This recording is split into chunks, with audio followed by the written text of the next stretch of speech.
Dituduh ibu mertua tak bisa rawat anak gara-gara anakku keracunan makanan. Padahal ternyata dalam semua ini adalah manusia jahat itu. Dia tega meracuni anakku demi memfitnahku. Ku balas dengan lebih menyakitkan perbuatannya. Sebelum lanjut ke ceritanya, seperti biasa, jangan lupa absen dari daerah mana saja bunda-bunda semuanya. Agar tali silaturahmi kita makin erat. Yang sudah subscribe, semoga rezekinya makin lancar.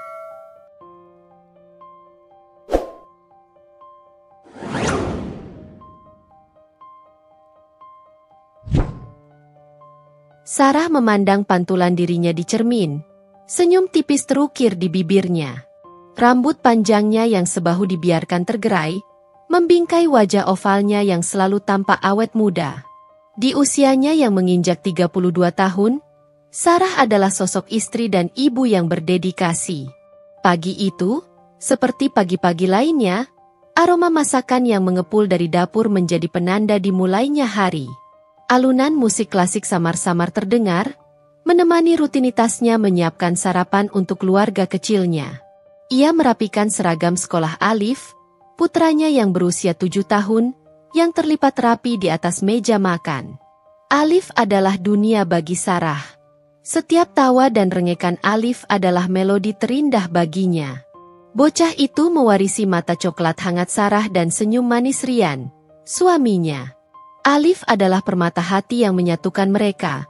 Menjadi alasan mengapa Sarah selalu berusaha keras menjaga keharmonisan rumah tangga. Rian, suaminya, adalah pilar kekuatannya. Pria dengan bahu lebar dan senyum menenangkan itu selalu menjadi penengah di tengah badai kecil yang kerap menerpa. Rian bekerja sebagai manajer di sebuah perusahaan properti terkemuka, jadwalnya padat, namun ia selalu meluangkan waktu untuk keluarga. Kelembutan Rian seringkali menjadi obat penenang bagi kegelisahan Sarah yang tak jarang muncul tanpa sebab. Keluarga kecil mereka tinggal di sebuah rumah 2 lantai yang asri, pemberian dari orang tua Rian. Rumah itu cukup luas, dengan taman kecil di halaman depan yang selalu dirawat rapi oleh Sarah. Di atas kertas, kehidupan mereka tampak sempurna.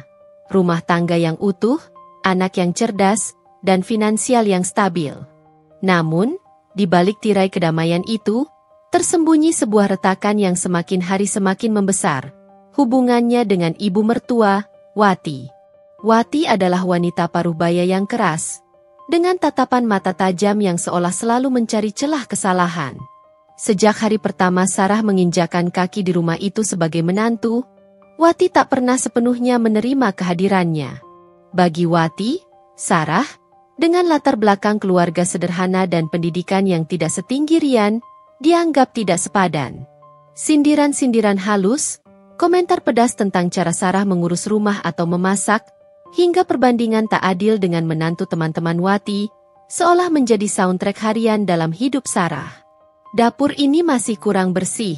Sarah, apa kau tidak melihat ada noda di sana? Atau, masakanmu hambar sekali. Rian tidak suka makanan yang seperti ini.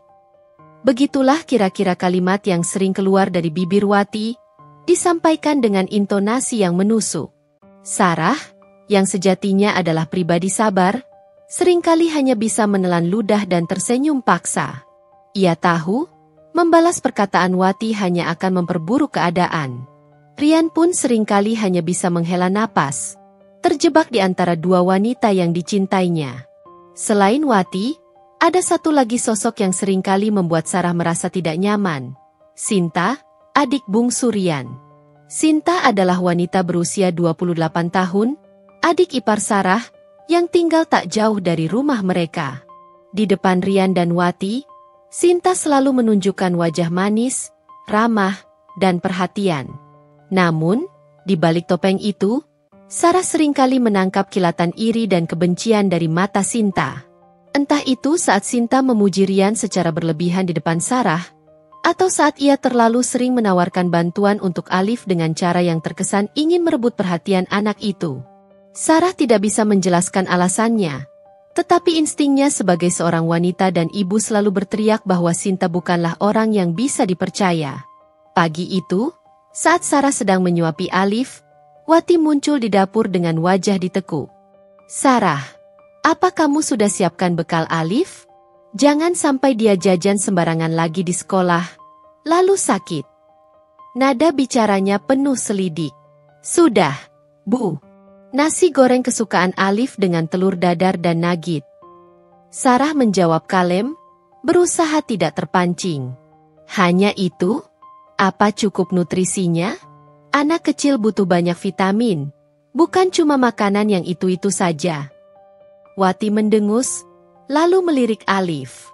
Nanti, kalau kamu sakit, jangan salahkan siapa-siapa, ya?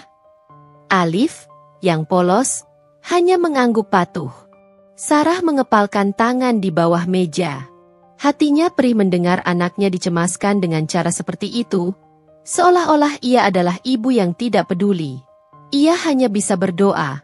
Semoga kedamaian rapuh ini tidak akan pecah dan menyisakan kehancuran.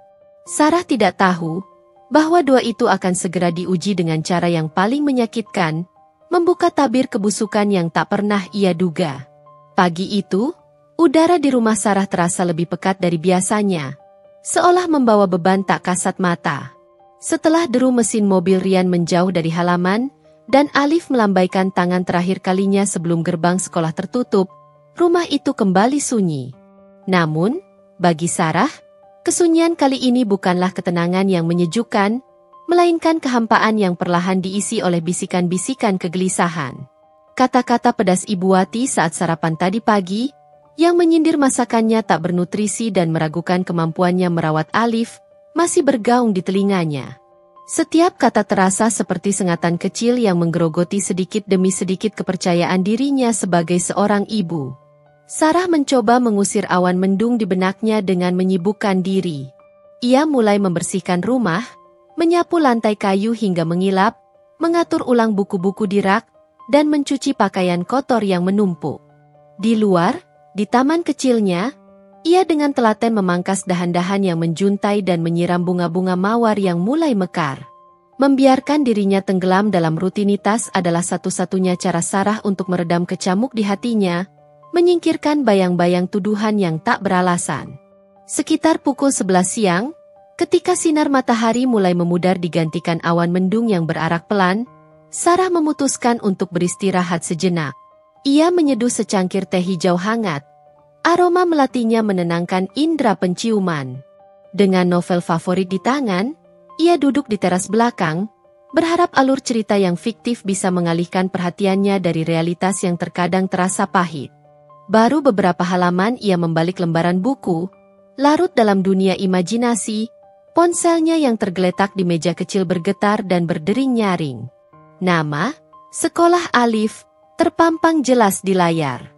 Jantung Sarah sontak berdesir, berdebar tak karuan di dalam dadanya.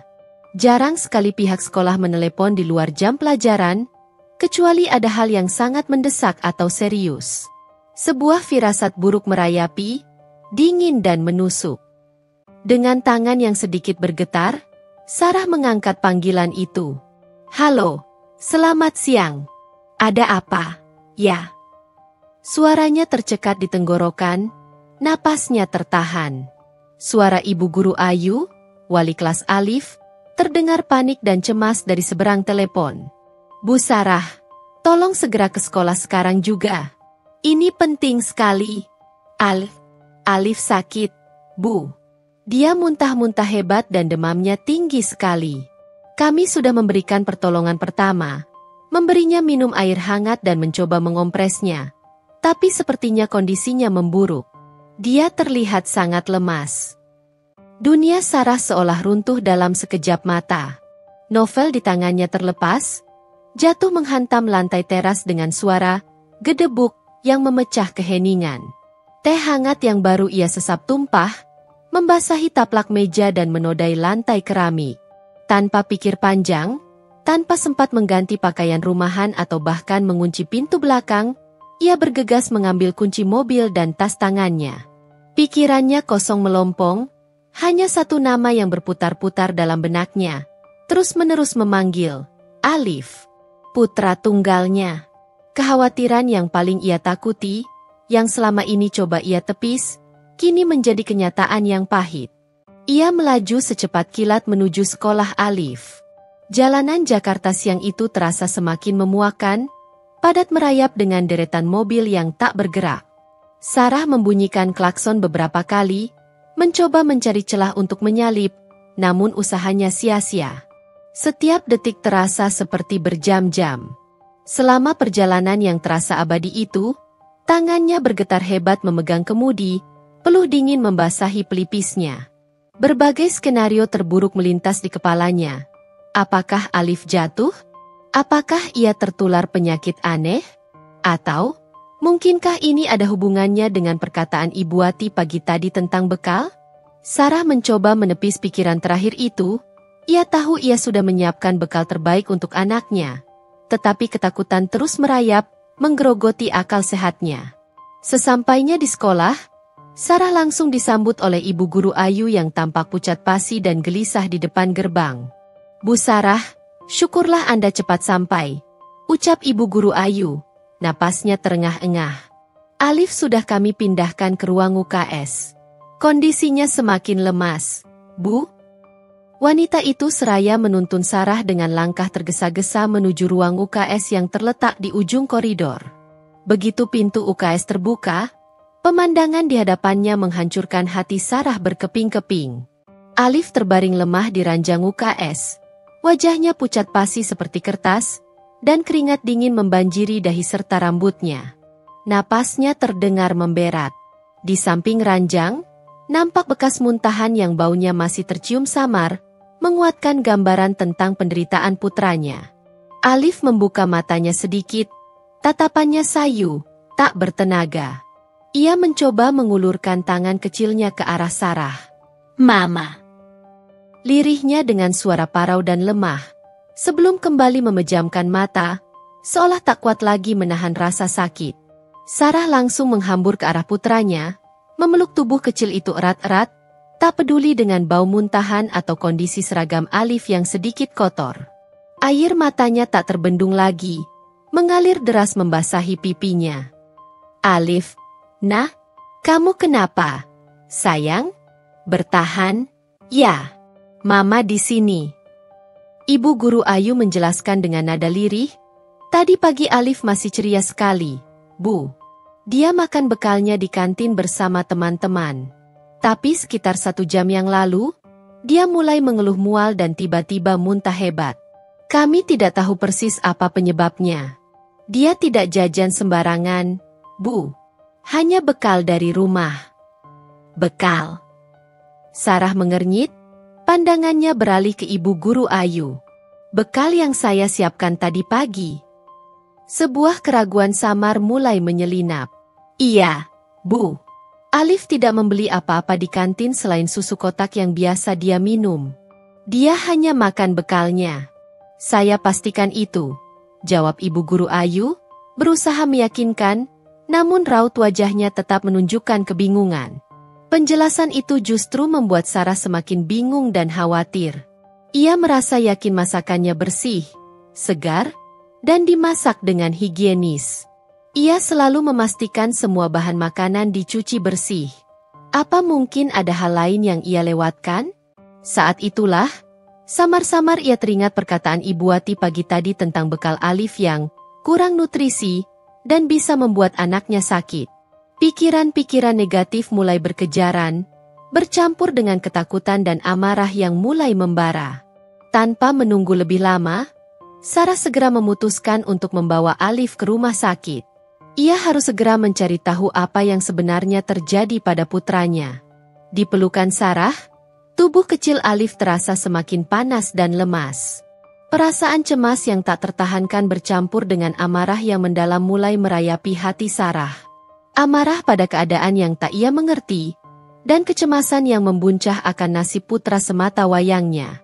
Hari yang tadinya diharapkan tenang, kini benar-benar berubah kelabu, diselimuti awan gelap ketidakpastian dan ancaman. Jeritan hati seorang ibu yang pilu mulai terdengar, menyertai langkah kakinya menuju rumah sakit. Suara roda berangkar yang berderit nyaring memecah keheningan koridor instalasi gawat darurat, IGD, sebuah rumah sakit swasta yang sibuk, mengiringi langkah cepat Sarah yang seolah tak berpijak. Wajahnya tegang, pucat pasi, dan setiap detik terasa seperti siksaan tak berujung. Alif, putra sematawayangnya, terbaring lemah di atas berangkar, kulitnya terlihat kebiruan di beberapa bagian, dan napasnya terdengar semakin pendek. Dokter dan perawat segera menyambut mereka dengan sigap, cekatan dalam gerakan, namun ekspresi serius di wajah mereka justru semakin membuat kecemasan Sarah membuncah. Sarah berusaha menjelaskan kronologi singkat gejala yang dialami Alif, mulai dari muntah hebat hingga demam tinggi. Suaranya tercekat dan napasnya tersengal menahan tangis yang sudah di ujung mata. Kami akan melakukan pemeriksaan awal dan mengambil sampel darah serta urin untuk dianalisis lebih lanjut. Bu, ucap seorang perawat wanita dengan nada lembut dan ramah, berusaha menenangkan Sarah yang terlihat di ambang batas. Mohon tunggu di ruang tunggu sebentar, kami akan segera memberikan informasi lebih lanjut. Sarah hanya mampu mengangguk pelan. Matanya tak lepas sedetik pun dari tubuh kecil Alif yang kini ditangani oleh beberapa tenaga medis. Jarum infus dipasang di punggung tangannya yang mungil. Selang-selang terhubung ke mesin monitor, dan wajah Alif yang biasanya ceria kini tampak sangat rapuh di antara alat-alat medis tersebut. Di sampingnya, Ibu Guru Ayu berdiri dengan wajah khawatir, tak henti-hentinya meminta maaf seolah insiden ini adalah sepenuhnya kesalahannya. Sarah mencoba meyakinkan guru itu bahwa tidak ada yang perlu disalahkan. Namun kata-katanya tak keluar, tenggorokannya tercekat. Tidak lama kemudian, derap langkah tergesa-gesa yang diikuti suara sepatu hak tinggi yang menghentak lantai memecah suasana tegang. Rian, suami Sarah, muncul di ambang pintu IGD dengan wajah panik yang jelas tercetak. Kemejanya sedikit kusut, dasinya longgar, dan rambutnya agak berantakan, menunjukkan betapa tergesa-gesanya ia datang setelah ditelepon Sarah. Melihat putranya terbaring lemah, Rian langsung menerjang ke samping berangkar Alif, menggenggam tangan kecil putranya erat-erat, seolah ingin menyalurkan seluruh kekuatannya. Alif, "Nak, kamu kenapa? Sayang, Papa di sini. Bertahan ya." Suaranya serak dan bergetar menahan emosi yang meluap. Rian kemudian menoleh ke arah Sarah. Matanya yang biasanya teduh kini penuh dengan pertanyaan dan kekhawatiran yang mendalam. Apa yang sebenarnya terjadi? Sayang, kenapa bisa begini? Aku sudah menyuruhmu hati-hati menyiapkan makanan Alif. Sarah menceritakan kembali apa yang ia ketahui. Dari panggilan telepon Ibu Guru Ayu tentang Alif yang tiba-tiba sakit di sekolah, hingga penjelasan bahwa Alif hanya makan bekal yang dibawanya dari rumah. Dokter sedang memeriksa. Mas, aku juga tidak tahu kenapa bisa begini. Aku sudah menyiapkan bekal dengan sangat hati-hati. Mas, nasi goreng itu aku buat baru pagi ini, dan bahan-bahannya segar. Ucap Sarah, suaranya tercekat dan nyaris tak terdengar, berusaha keras meyakinkan suaminya. Belum sempat Rian menanggapi atau memberikan dukungan. Suara melengking yang sangat familiar memenuhi ruang tunggu IGD yang relatif sepi. Ibu Wati, ibu mertua Sarah, tiba-tiba muncul di ambang pintu. Wajahnya memerah padam dan sorot matanya penuh amarah. Di sampingnya, Sinta, adik ipar Sarah, mengikuti dengan langkah tenang namun pandangan matanya yang licik tak luput dari pengawasan Sarah. Mereka pasti ditelepon Sinta, pikir Sarah, karena ia sendiri belum sempat mengabari mertuanya dalam kepanikannya. Alif, cucuku, teriak Wati, suaranya menggelegar, langsung menerobos kerumunan kecil di sekitar berangkar dan menghampiri cucunya. Ia menatap Alif dengan raut cemas yang kentara, mengelus kepala Alif sekilas, namun tak lama kemudian tatapan tajamnya beralih sepenuhnya ke arah Sarah. Sudah kuduga, ini pasti ulahmu, Sarah. Tuduhan itu meluncur deras dari bibir Wati, membelah udara seperti belati yang menghujam langsung ke jantung Sarah. Kamu memang tidak becus mengurus anak. Lihat, kan?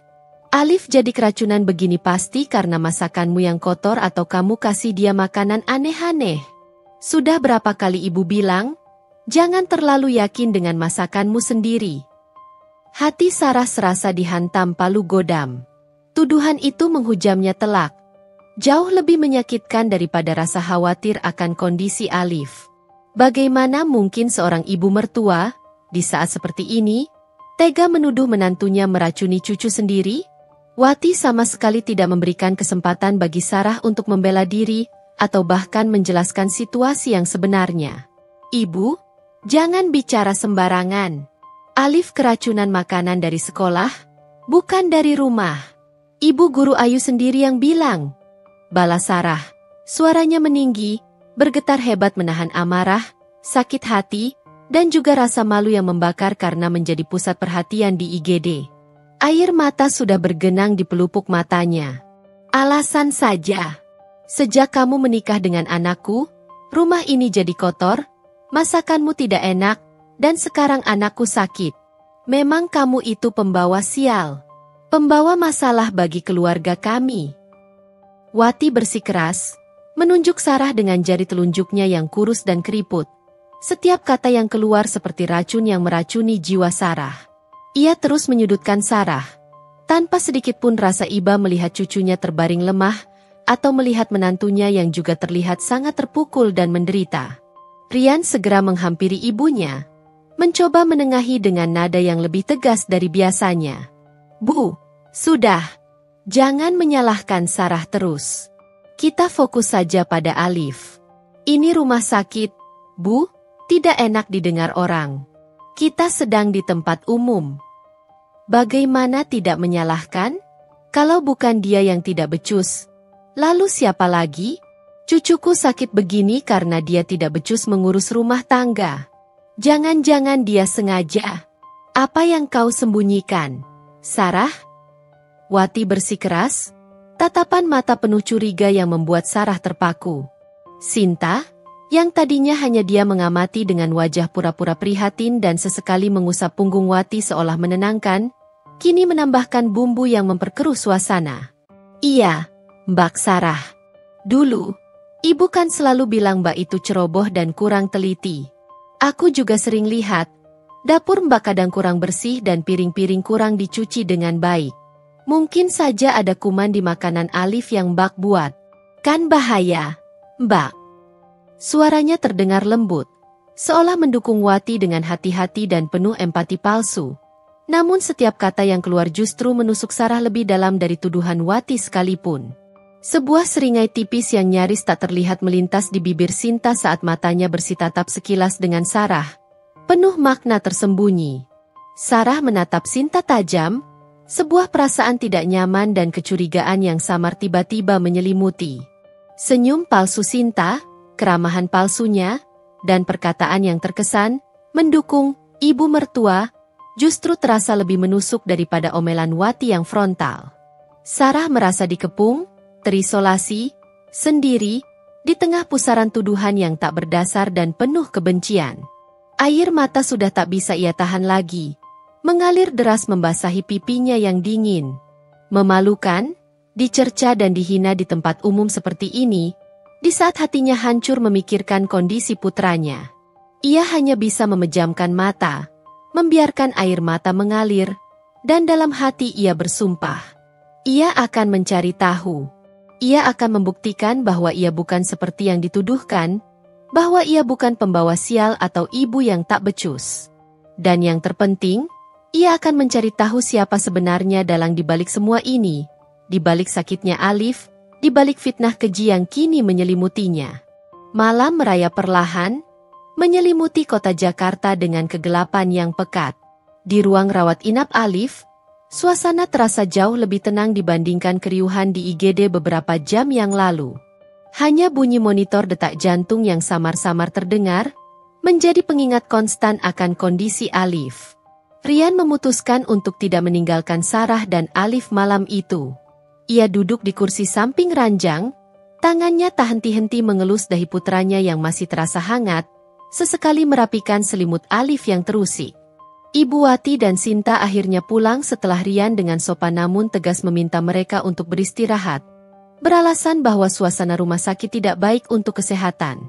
Meskipun demikian, tatapan curiga Ibu Wati yang menusuk dan senyum tipis Sinta yang tersembunyi, yang hanya Sarah sendiri yang menyadarinya, masih membekas kuat di benak Sarah, menyisakan luka dan tanda tanya setelah dokter memastikan kondisi Alif stabil meskipun masih perlu observasi.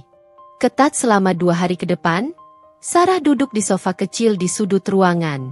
Rasa lelah luar biasa membebani bahunya, seolah seluruh energi terkuras habis. Namun, pikirannya tak bisa berhenti berputar, bagai roda gila yang terus berputar tanpa henti. Kata-kata pedas Ibu Wati dan Sinta terus menggema, bercampur aduk dengan gambaran wajah pucat Alif yang terbaring lemah. Ia mencoba memejamkan mata, berharap bisa mengusir bayangan-bayangan itu, namun justru semakin banyak pertanyaan yang muncul.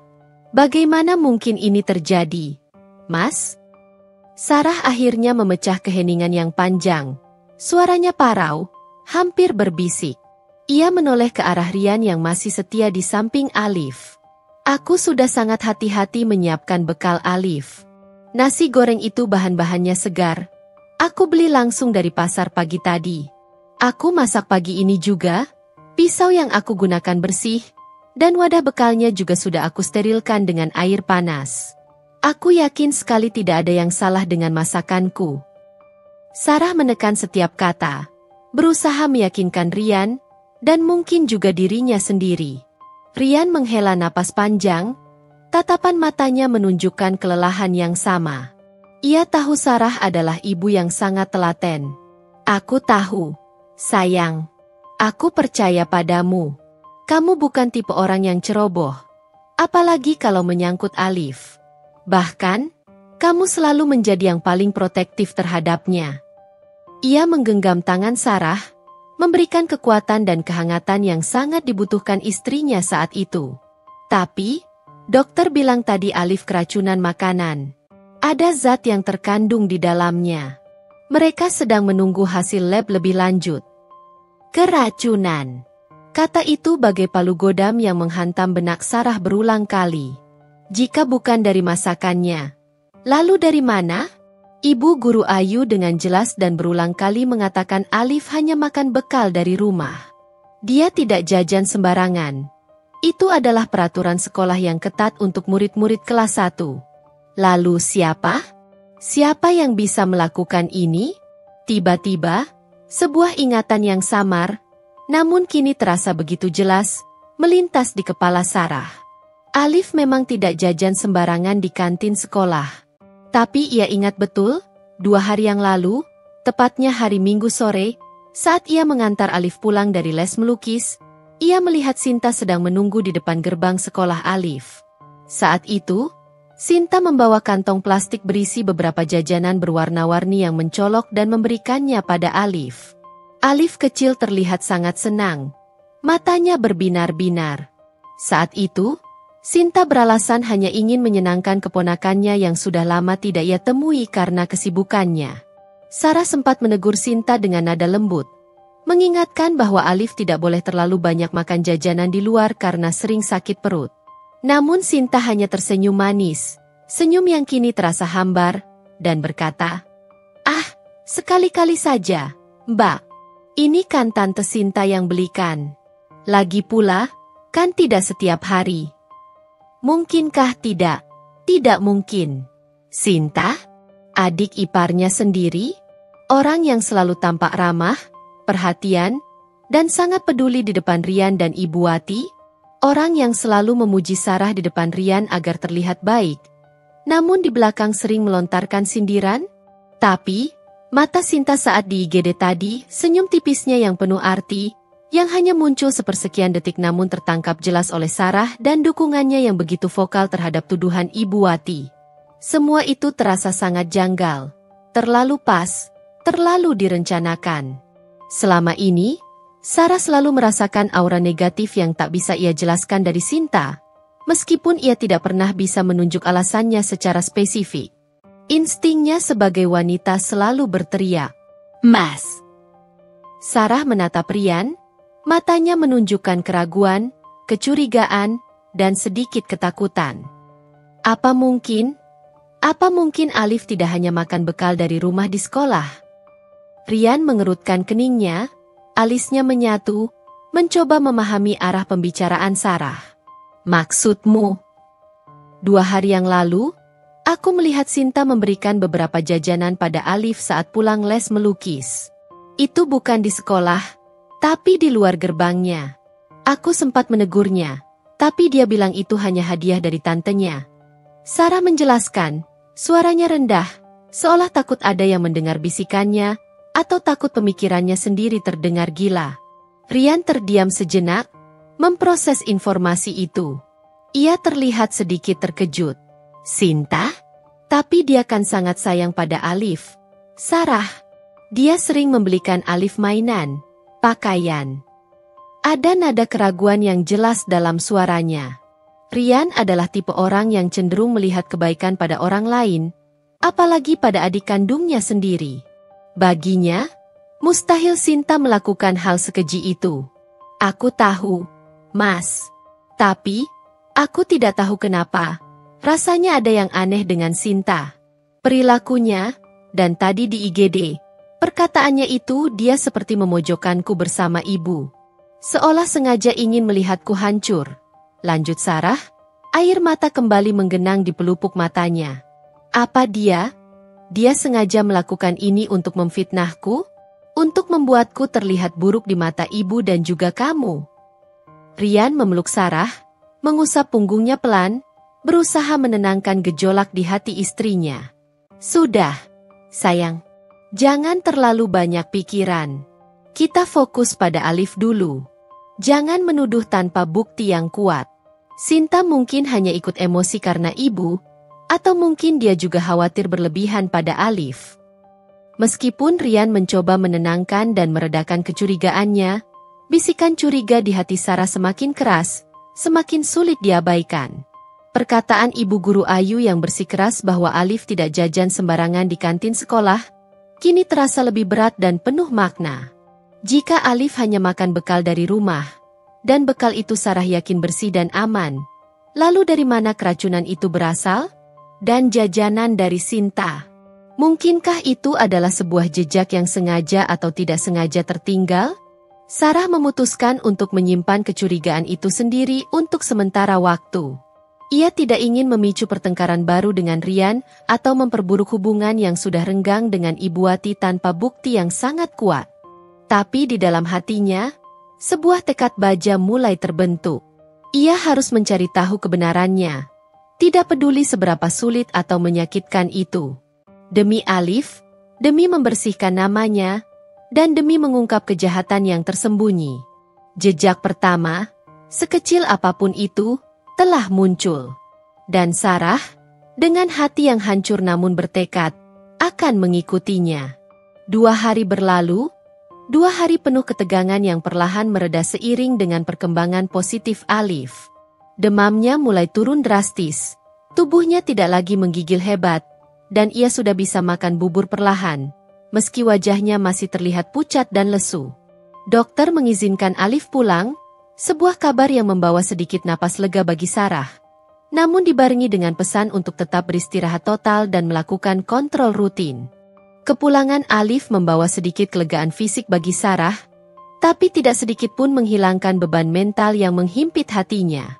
Tuduhan keji Ibu Wati yang terngiang-ngiang dan kecurigaan kuat terhadap Sinta masih terus menghantuinya, bagai duri dalam daging yang tak kasat mata. Setibanya di rumah, Sarah langsung disambut oleh Ryan yang sigap membantu membopong Alif dari mobil dan menggendongnya masuk. Ibu Wati dan Sinta juga datang tak lama kemudian, seolah ingin menunjukkan perhatian, namun sambutan mereka terasa dingin dan kaku. Ibu Wati masih saja melontarkan nasihat-nasihat tajam tentang kebersihan rumah tangga dan cara merawat anak, suaranya menusuk hati Sarah.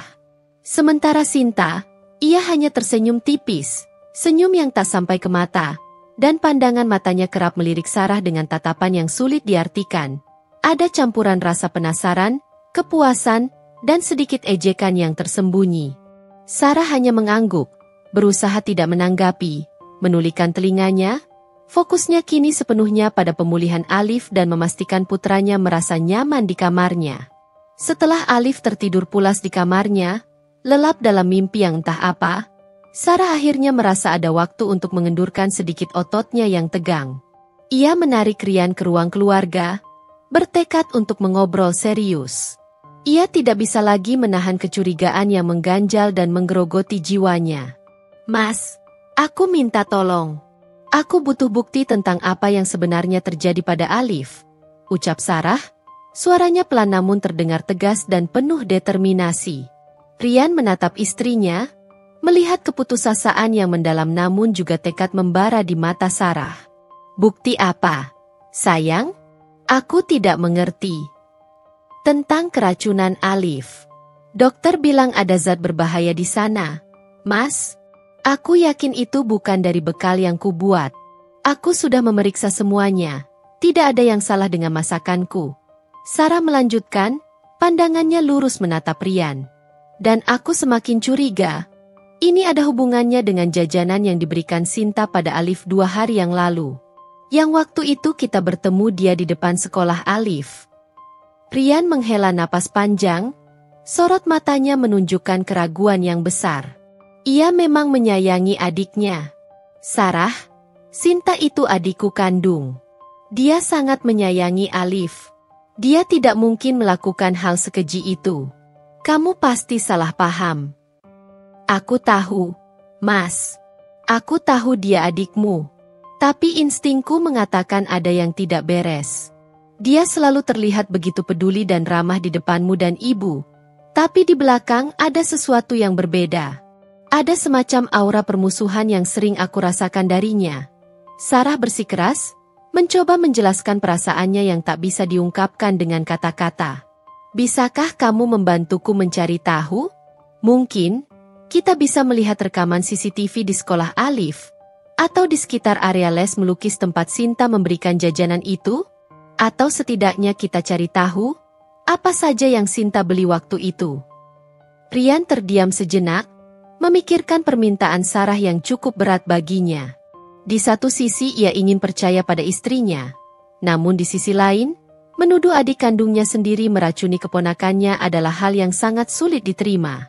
Namun, ia melihat betapa menderitanya Sarah, betapa ia ingin membersihkan namanya, dan betapa ia ingin memastikan keselamatan putranya. Baiklah, sayang. Aku akan coba bicara dengan pihak sekolah besok pagi-pagi sekali. Untuk area les melukis, itu mungkin lebih sulit karena bukan area umum. Tapi aku akan coba tanyakan ke pengelola lesnya. Semoga mereka punya CCTV. Malam itu, di tengah kegelapan yang pekat, Sarah tidak bisa tidur nyenyak. Pikirannya melayang pada Sinta. Setiap detail interaksi mereka, setiap senyum manis yang terasa palsu, setiap sindiran yang tersembunyi di balik pujian. Sarah tahu Sinta sangat aktif di media sosial. Hampir setiap saat ia mengunggah aktivitasnya. Sebuah ide terlintas di benaknya. Sebuah celah yang mungkin bisa memberikannya petunjuk awal. Ia meraih ponselnya yang tergeletak di nakas. Dengan tangan gemetar, Sarah membuka aplikasi media sosial dan mencari akun Sinta. Jantungnya berdebar kencang saat ia mulai menggulir lini masa Sinta, mencari petunjuk sekecil apapun. Ia melihat foto-foto Sinta di berbagai tempat. Kafe, pusat perbelanjaan, bersama teman-teman, hingga swafoto yang dipoles sedemikian rupa. Lalu, matanya terpaku pada sebuah unggahan 4 hari yang lalu. Jauh sebelum Alif sakit, namun tidak terlalu jauh.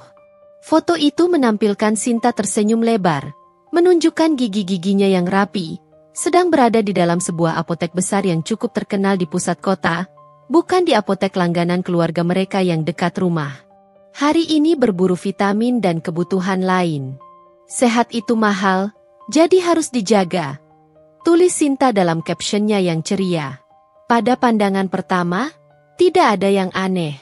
Namun, di sudut bawah foto, samar-samar terlihat sebuah bungkusan kecil berwarna hijau tua dengan label putih yang tidak begitu jelas. Bungkusan itu dipegang Sinta seolah ia baru saja mengambilnya dari rak. Insting Sarah kembali berteriak. Sebuah alarm bahaya berbunyi nyaring di kepalanya. Mengapa Sinta harus membeli vitamin di apotek yang jauh dari rumahnya? Padahal ada apotek yang lebih dekat dan sering mereka kunjungi? Dan bungkusan itu mengapa terlihat begitu mencurigakan? Tidak seperti kemasan vitamin pada umumnya? Sarah segera memperbesar foto itu, mendekatkan layar ponsel ke matanya, mencoba membaca tulisan pada bungkusan itu. Meskipun pikselnya pecah dan tulisannya buram, Sarah merasa pernah melihat bentuk dan warna bungkusan seperti itu. Ia membuka mesin pencari di ponselnya, mengetikkan kata kunci yang terlintas di benaknya, obat keracunan, lalu racun tikus, dan akhirnya insektisida. Otaknya kalut. Namun ia harus menemukan apapun yang bisa menjadi petunjuk, seberapapun mengerikannya kebenaran itu. Beberapa hasil pencarian muncul. Sarah terus menggulir, dan tiba-tiba matanya membelalak. Sebuah gambar produk muncul di hasil pencarian, sangat mirip dengan bungkusan yang samar terlihat di tangan Sinta dalam foto. Itu adalah insektisida bubuk untuk tanaman. Sebuah merek terkenal yang sering ia lihat dijual di toko pertanian atau supermarket besar, bukan apotek. Mungkinkah insektisida? Mengapa Sinta membeli insektisida di apotek yang menjual vitamin? Dan kenapa ia memamerkannya di media sosial dengan caption tentang kesehatan? Kepingan-kepingan teka-teki itu mulai menyatu, membentuk gambaran yang mengerikan. Jantung Sarah berdegup kencang, memompa darah dengan kecepatan gila. Firasat buruk yang tadinya samar kini berubah menjadi sebuah gunung es raksasa yang mengancam akan menghancurkan segalanya. Kecurigaannya terhadap Sinta, yang tadinya hanya bisikan hati, kini berubah menjadi keyakinan yang menggebu. Terlalu banyak kebetulan yang mustahil. Jajanan yang diberikan Sinta pada Alif. Unggahan apotek ini, dan sekarang insektisida. Ia merasakan campuran mual, kengerian, dan amarah yang luar biasa. Jika benar Sinta yang melakukannya, wanita itu telah meracuni Alif dengan sengaja. Alif, keponakannya sendiri, hanya demi memfitnah Sarah dan menjatuhkannya di mata keluarga. Sarah segera menyimpan tangkapan layar unggahan Sinta, menekan tombol screenshot berkali-kali. Ini adalah jejak pertama yang konkret, sebuah bukti digital yang tak terbantahkan. Ia tidak akan tinggal diam. Sebuah tekad membara di dadanya. Ia akan mengungkap kebenaran ini, bahkan jika itu berarti harus menghancurkan nama baik seseorang, bahkan jika itu adalah keluarga Rian sendiri. Demi Alif, demi membersihkan namanya, dan demi keadilan, ia akan melakukannya. Keesokan paginya, suasana di rumah terasa jauh lebih tegang dari sebelumnya. Meskipun Alif sudah menunjukkan tanda-tanda pemulihan dan terlelap dalam tidurnya yang nyenyak di kamar, beban pikiran Sarah tak sedikit pun berkurang. Unggahan Sinta di media sosial dengan bungkusan insektisida itu terus berputar di benaknya, menghadirkan gambaran mengerikan tentang kemungkinan terburuk. Sarah tahu ia harus bicara dengan Rian, tidak peduli seberapa besar badai yang akan dipicunya. Ia tidak bisa lagi menunda atau menyimpan kecurigaan ini sendirian. Selesai sarapan yang terasa hambar, saat Rian bersiap berangkat kerja, mengenakan kemeja dan dasi dengan gerakan kaku, Sarah menghampirinya dengan langkah mantap. Tangannya memegang erat ponsel yang menampilkan tangkapan layar unggahan Sinta. "Mas, aku harus bicara. Ini sangat penting. Ini tentang Alif dan Sinta," katanya. Suaranya pelan namun terdengar tegas, penuh ketegasan yang tak biasa. Sarah kemudian menyodorkan ponselnya. "Lihat ini." Rian mengambil ponsel itu. Dahinya mengernyit dalam saat melihat foto Sinta yang tersenyum lebar di apotek. "Ada apa ini, sayang? Bukannya ini Sinta sedang beli vitamin?" Dia memang sering membeli vitamin di apotek itu karena lebih lengkap, katanya. Ada nada santai dalam suaranya, seolah menganggap ini hal sepele. Perbesar fotonya. "Mas, lihat bungkusan yang dia pegang di tangan kirinya itu," desak Sarah. Suaranya tercekat. Ia menunjuk area spesifik di layar. "Aku sudah mencari tahu, Mas. Aku sudah membandingkannya dengan berbagai kemasan vitamin dan obat. Itu bukan kemasan vitamin atau obat pada umumnya. Bentuk, warna, dan labelnya itu seperti kemasan insektisida, Mas." Mata Rian membelalak, ekspresinya berubah drastis dari bingung menjadi terkejut. Lalu menampakkan sedikit kemarahan yang samar. Ia memperbesar foto itu dengan ibu jarinya, menatapnya intens, mencoba meyakinkan dirinya bahwa Sarah salah, bahwa ini semua hanya salah paham. Namun, kemasan bubuk berwarna hijau tua dengan label putih samar yang terlihat di tangan Sinta itu memang tidak terlihat seperti obat atau vitamin yang biasa mereka beli. Bentuknya pipih, sedikit menggembung, seperti kemasan saset. Insektisida? Kamu serius? Sarah? Kamu tidak sedang bercanda, kan? Suara Rian meninggi. Ada nada tidak percaya dan sedikit amarah dalam intonasinya. Untuk apa Sinta membeli itu? Dan di apotek? Apotek mana yang menjual insektisida? Aku tidak bercanda. Mas, apa aku terlihat sedang bercanda di saat anak kita baru saja keluar dari rumah sakit karena keracunan? Di saat aku dicap ibu tak becus oleh ibu kandungmu sendiri? Suara Sarah sedikit meninggi, menahan gejolak emosi yang mendidih di dadanya. Air mata sudah bergenang. Namun ia berusaha keras untuk tidak menumpahkannya. Aku sudah mencari di internet. Bentuknya sangat mirip dengan merek insektisida tertentu. Merek yang cukup umum untuk membasmi hama tanaman. Dan ingat, Ibu Guru Ayu bilang Alif tidak jajan sembarangan di sekolah.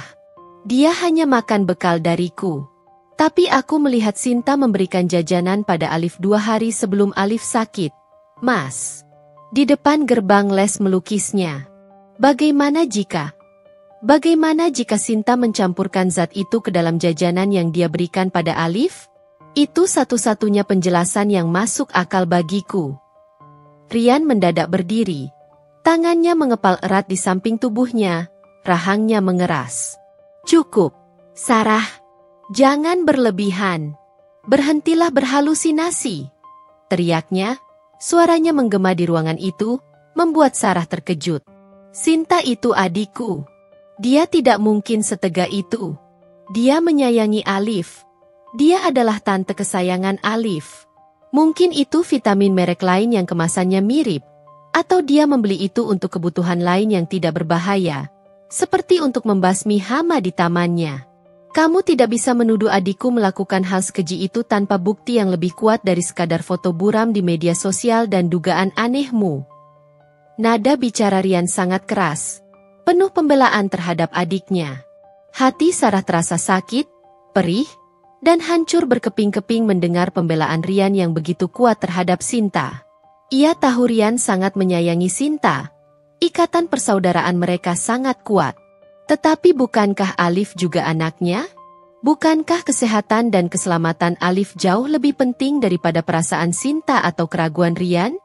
Lalu, bagaimana menjelaskan semua ini, Mas? Kenapa ibu tiba-tiba begitu yakin aku yang salah? Kenapa Sinta terlihat begitu? Senang saat aku disudutkan dan dihina di rumah sakit? Tatapan matanya itu, Mas, aku bisa melihatnya. Ini bukan kebetulan, Mas. Instingku mengatakan ada yang tidak beres. Ada kebusukan yang disembunyikan. Sarah balas membentak. Air mata yang sudah ia tahan akhirnya tumpah. Mengalir deras membasahi pipinya. Insting? Kamu tidak bisa mengandalkan insting untuk menuduh orang meracuni anak kita.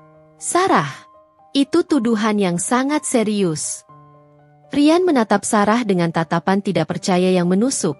Seolah Sarah telah melontarkan tuduhan yang paling gila yang pernah ia dengar. Kamu terlalu paranoid karena ucapan ibu.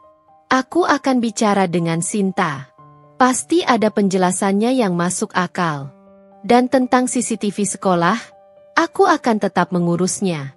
Tapi jangan menyebarkan dugaan gila ini kemana-mana sebelum kita punya bukti konkret yang tidak bisa dibantah. Lalu, kapan kita akan punya bukti konkret, Mas? Sampai Alif harus diracuni lagi? Sampai aku kehilangan akal sehatku dicap ibu tak becus, pembawa sial, dan dituduh sengaja meracuni anakku sendiri oleh ibu? Sarah frustrasi. Suaranya berubah menjadi ratapan pilu. Merasa tidak didukung oleh suaminya sendiri, orang yang seharusnya menjadi bahu tempatnya bersandar. Ia merasa sangat sendirian di tengah badai ini. Perdebatan sengit itu berakhir dengan Rian yang pergi kerja dengan wajah kusut dan hati yang kalut, meninggalkan Sarah sendirian di ruang tamu yang terasa hampa, dengan air mata yang membanjuti pipi dan hati yang terkoyak. Rian tidak sepenuhnya percaya. Itu jelas terlihat dari reaksinya. Namun ia juga tidak sepenuhnya mengabaikan kecurigaan Sarah. Namun, keraguan dan keyakinannya pada adiknya terlalu kuat untuk langsung menerima tuduhan sekeji itu. Sarah tahu, perjuangannya untuk mengungkap kebenaran akan lebih berat dari yang ia bayangkan. Ia tidak hanya melawan Ibu Wati dan Sinta, tetapi juga melawan keraguan dan loyalitas suaminya sendiri. Tapi Sarah tidak akan menyerah. Tekadnya semakin kuat, membara di dalam jiwanya, mendorongnya untuk mencari kebenaran, apapun konsekuensinya. Air mata Sarah sudah lama mengering, tergantikan oleh api tekad yang membara di dalam dadanya. Perdebatan sengit dengan Rian, yang seharusnya menjadi penopang dan tempatnya mencari dukungan, justru membuatnya merasa lebih sendirian dari sebelumnya. Namun, kesendirian itu, anehnya, tidak melemahkannya. Justru sebaliknya, ia merasakan kekuatan baru, sebuah dorongan kuat untuk membuktikan kebenaran yang ia yakini. Ia sadar betul, jika ia ingin kebenaran terungkap dan namanya bersih, ia harus bergerak sendiri, diam-diam, menyusun setiap langkah tanpa diketahui siapapun, termasuk suaminya sendiri yang masih diliputi keraguan. Pagi itu, setelah Rian berangkat kerja dengan langkah berat dan wajah yang masih kusut, dan Alif kembali terlelap pula setelah minum obat, Sarah mulai menyusun rencana. Langkah pertamanya adalah mengumpulkan informasi lebih lanjut tentang apotek tempat Sinta berfoto. Ia memeriksa kembali tangkapan layar di ponselnya, memperbesar gambar itu lagi dan lagi. Nama apotek itu samar-samar terlihat di latar belakang, Apotek Sehat Sentosa, cabang pusat kota. Sarah tahu apotek itu cukup besar dan memiliki banyak cabang di Jakarta, dan yang ada di foto adalah cabang utama yang memang dikenal lebih lengkap.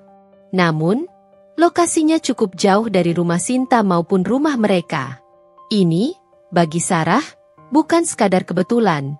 Ini semakin menguatkan kecurigaannya bahwa ada sesuatu yang tidak wajar. Sarah memutuskan untuk pergi ke apotek itu sendiri.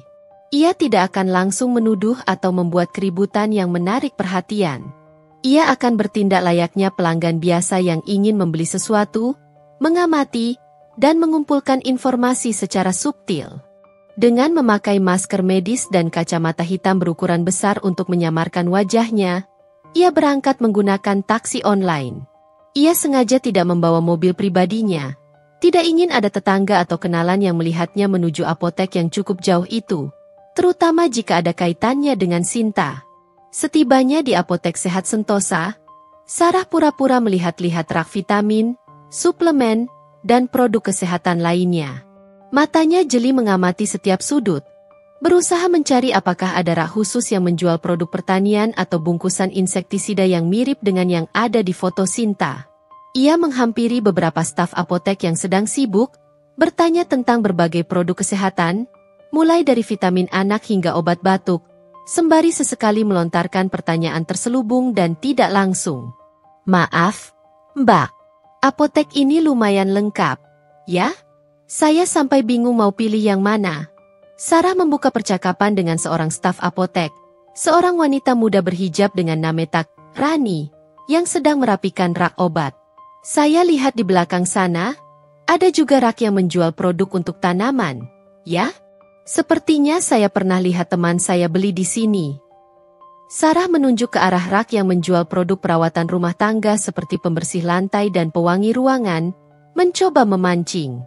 Staf apotek, Rani, tersenyum ramah namun menggelengkan kepala. "Oh, itu rak untuk produk home care dan kebutuhan rumah tangga, Bu. Kami memang menjual beberapa produk pembersih dan sejenisnya yang aman untuk keluarga. Tapi kalau untuk produk pertanian seperti pupuk atau insektisida, kami tidak menyediakannya, Bu. Ini apotek, bukan toko pertanian atau toko bahan kimia. Kami hanya menjual produk kesehatan dan perawatan pribadi." Jantung Sarah berdesir hebat. Pernyataan itu seperti pukulan telak yang menghempaskan harapannya. Namun di sisi lain, juga menjadi petunjuk yang sangat penting dan tak terbantahkan. Jika apotek sebesar ini, yang diklaim Sinta tempatnya membeli kebutuhan lain dan vitamin, ternyata tidak menjual insektisida, lalu mengapa Sinta berpose dengan bungkusan yang sangat mirip insektisida di sana? Dan mengapa ia secara spesifik menulis caption tentang kebutuhan lain dan kesehatan? Ini semakin membingungkan, namun juga semakin mengukuhkan keyakinan Sarah bahwa ada sesuatu yang tidak beres, bahwa Sinta telah melakukan manipulasi, atau setidaknya menyembunyikan sesuatu. Unggahan itu hanyalah sebuah tipuan, sebuah kamuflase. Sarah berterima kasih kepada Rani dan meninggalkan apotek dengan lebih banyak pertanyaan daripada jawaban yang memuaskan. Namun, ia tidak menyerah.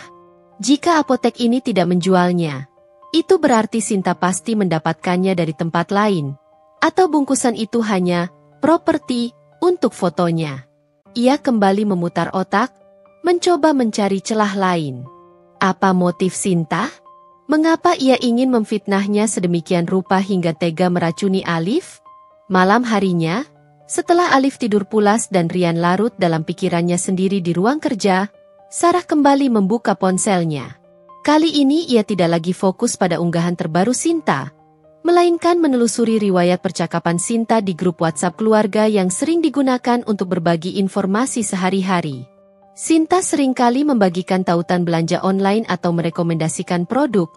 Ia adalah tipe orang yang suka berbagi apa yang ia beli atau temukan. Mata Sarah tertuju pada sebuah percakapan lama, sekitar seminggu yang lalu, jauh sebelum insiden Alif sakit, di mana Sinta bertanya kepada salah satu bibinya tentang penjual pupuk dan pembasmi hama tanaman yang bagus untuk kebun. Bibinya, yang memang hobi berkebun, dengan antusias merekomendasikan sebuah toko online yang cukup besar dan terpercaya, lengkap dengan tautan ke akun media sosial toko tersebut serta nama-nama produk unggulannya. Sarah segera membuka tautan itu dengan tangan gemetar. Ia mulai menggulir unggahan-unggahan di akun toko online tersebut. Dan kemudian, matanya membelalak lebar. Napasnya tertahan di tenggorokan. Di salah satu unggahan promosi toko online tersebut, terpampang jelas produk insektisida bubuk dengan merek dan kemasan yang sama persis dengan yang ia lihat di foto Sinta. Warna hijau tua yang khas, label putih dengan tulisan yang tak asing, bahkan detail kecil di sudut kemasan pun identik, tak terbantahkan. Ini dia. Ini bukan kebetulan. Ini adalah bukti yang ia cari. Sinta pasti membelinya dari toko online ini. Sebuah pola yang mengerikan dan licik mulai terbentuk di benak Sarah.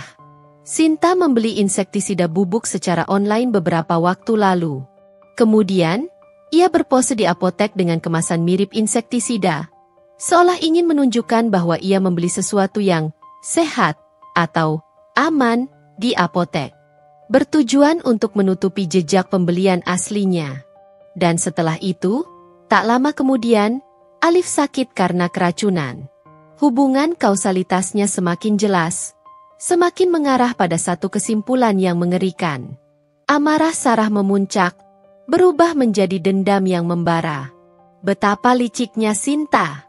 Ia tidak hanya memfitnahnya di depan keluarga dan suaminya sendiri, tapi juga telah merencanakan kejahatan ini dengan begitu matang, bahkan mencoba menipu mata publik dengan unggahan palsu. Sarah tahu, bukti ini saja belum cukup kuat untuk membuktikan bahwa Sinta yang meracuni Alif secara langsung, secara hukum. Ia harus mencari bukti yang tak terbantahkan, yang akan membuat Sinta tidak bisa mengelak atau berdalih lagi. Ini baru langkah pertama. Namun Sarah merasakan percikan harapan yang membakar semangatnya. Dengan hati yang hancur namun tekad baja, ia akan membongkar semua kebusukan ini. Keyakinan Sarah semakin membuncah, mengikis habis keraguan yang sempat menggerogotinya, setelah menemukan jejak toko online yang menjual insektisida persis seperti yang ada di foto Sinta. Namun, ia tahu ini baru permulaan dari sebuah perjalanan panjang. Ia memerlukan bukti konkret yang tidak hanya menghubungkan pembelian zat berbahaya itu langsung dengan Sinta, tetapi yang lebih penting, bukti tak terbantahkan bahwa zat tersebut digunakan untuk meracuni Alif. Ini adalah bagian tersulit dan paling berisiko dalam penyelidikannya yang ia lakukan secara rahasia, tanpa diketahui siapapun, bahkan Rian. Pagi itu, setelah memastikan Alif nyaman dalam pengawasan pengasuh sementara yang ia sewa khusus, seorang wanita parubaya yang tenang dan terpercaya, dan Rian sudah berangkat kerja dengan bayang-bayang keraguan di wajahnya, Sarah duduk di depan laptopnya. Ia membuka kembali situs toko online yang ia temukan dari riwayat chat Sinta. Dengan hati-hati, ia mencari opsi lacak pesanan atau riwayat transaksi. Jika Sinta memang membeli dari sana, harus ada jejak digital yang tersimpan.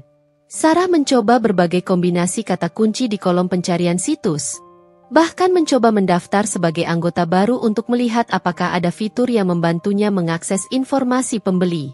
Namun, seperti yang sudah ia duga, situs web tersebut tidak menyediakan akses publik ke data pribadi pelanggan demi alasan privasi dan keamanan.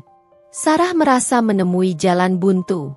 Tangannya menekan pelipisnya yang berdenyut.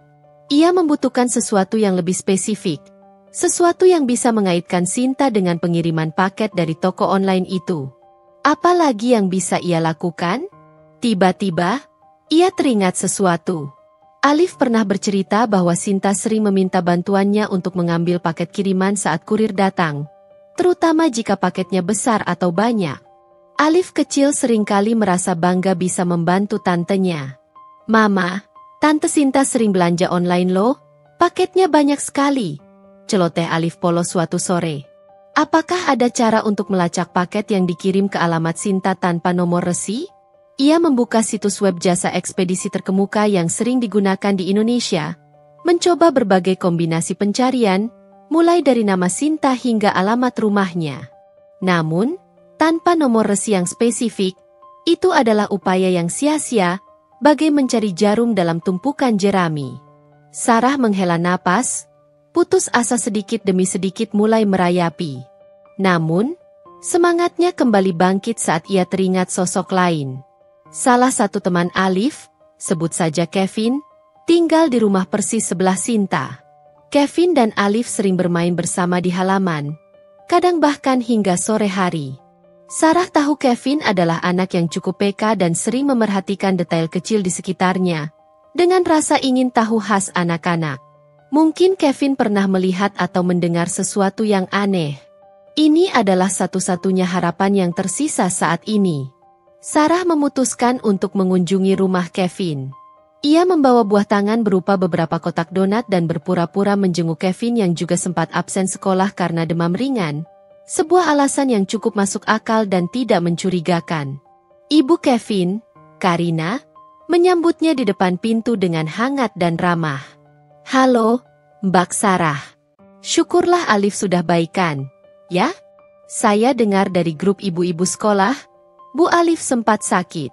"Alif anak yang kuat," sapa Karina ramah, ekspresinya tulus.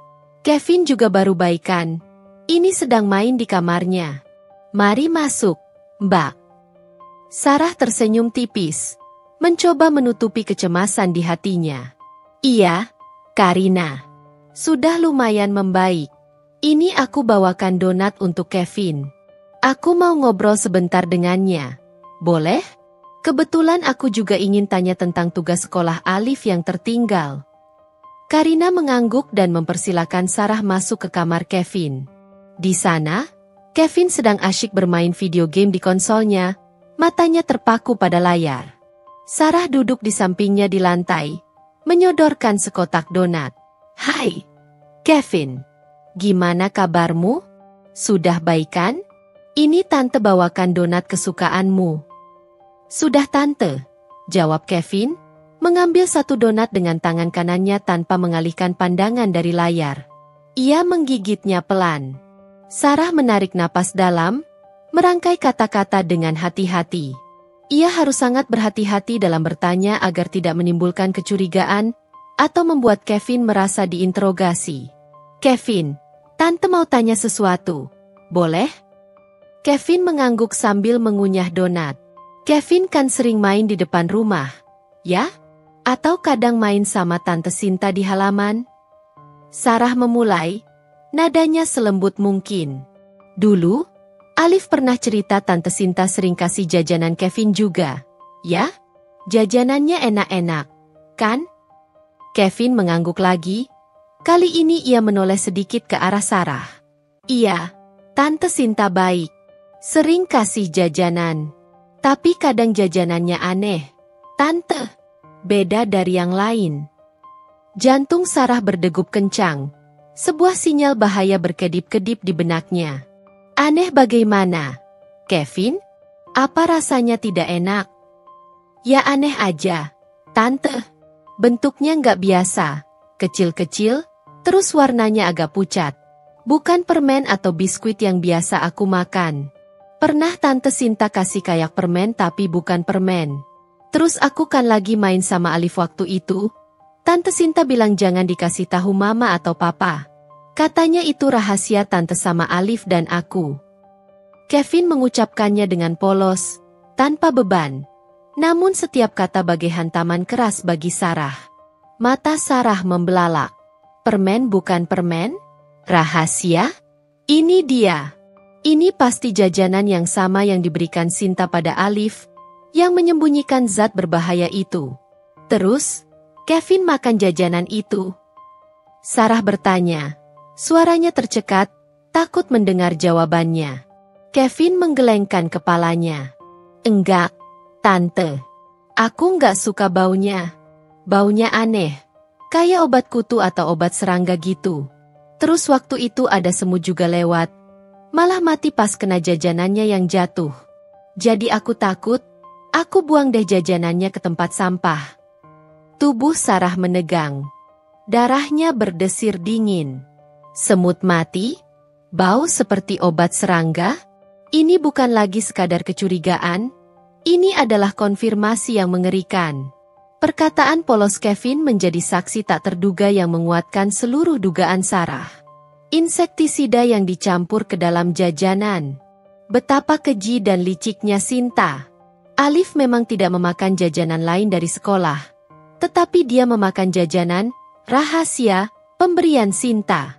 Sarah berusaha menenangkan diri, menyembunyikan keterkejutannya.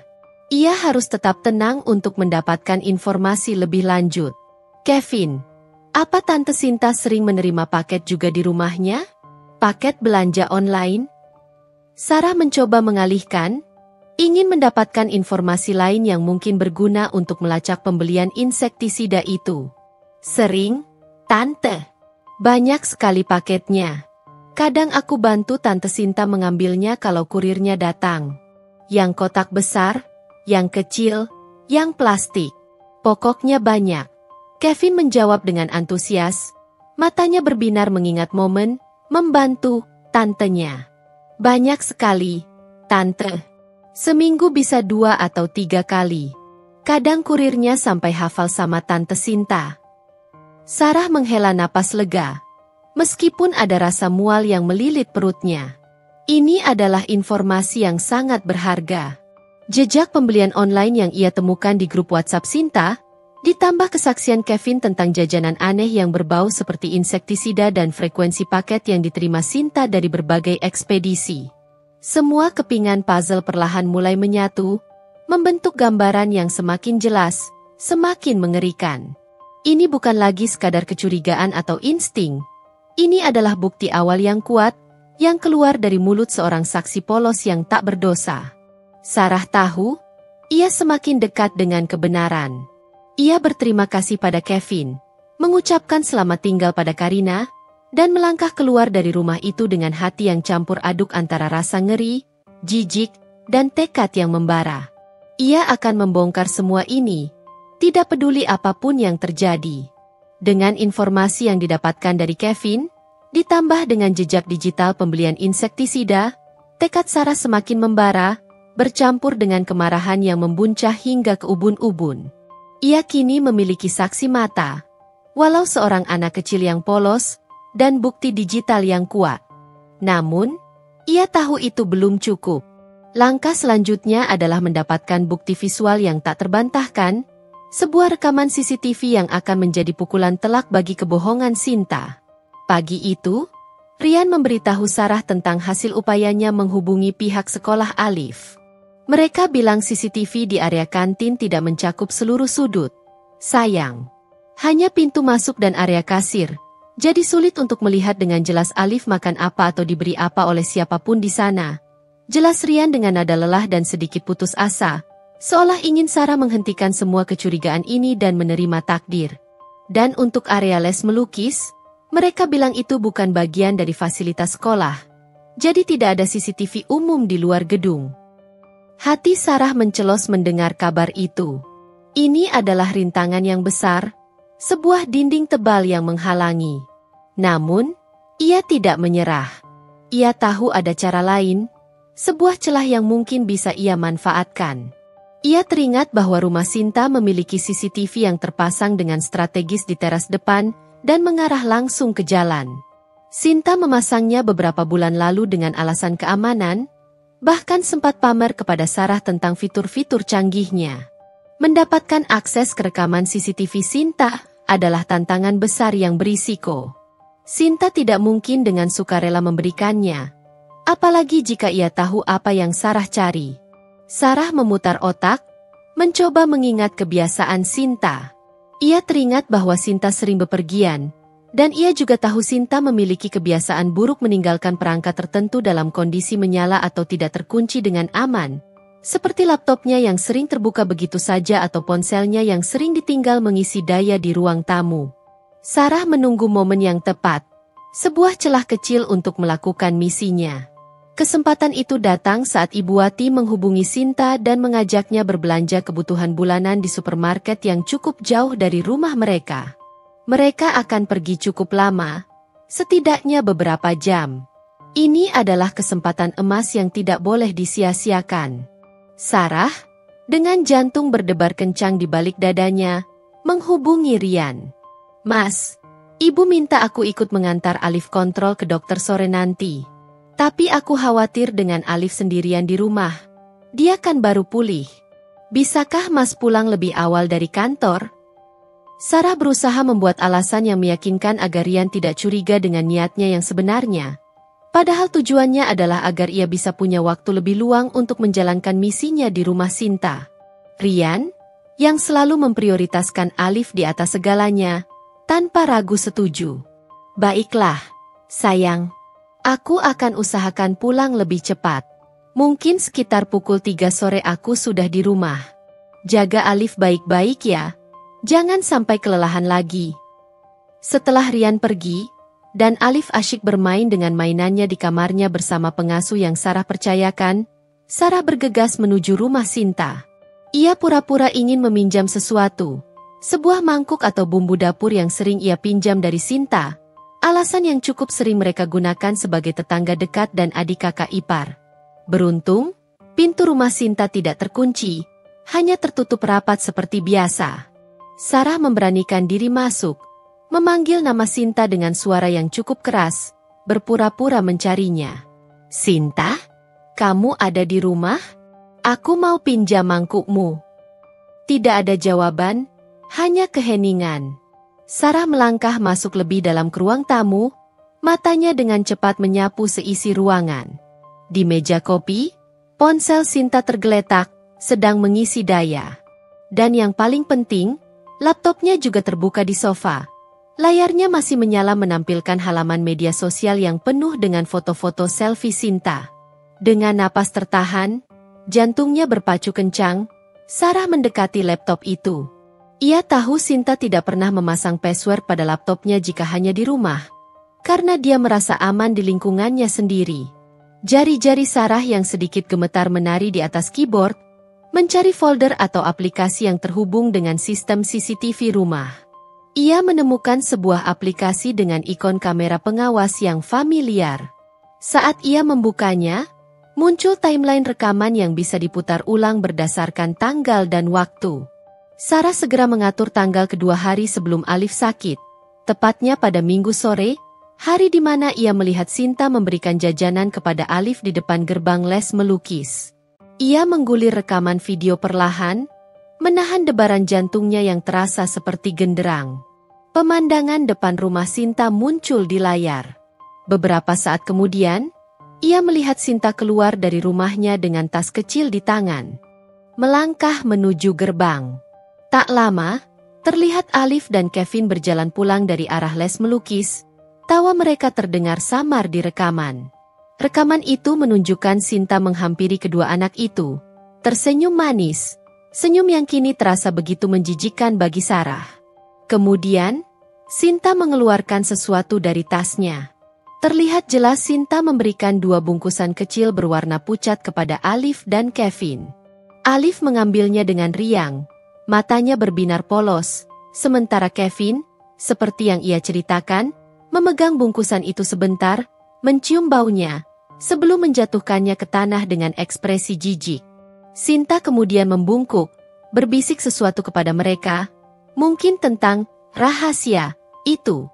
Lalu memungut bungkusan Kevin yang jatuh dan membuangnya ke tempat sampah terdekat.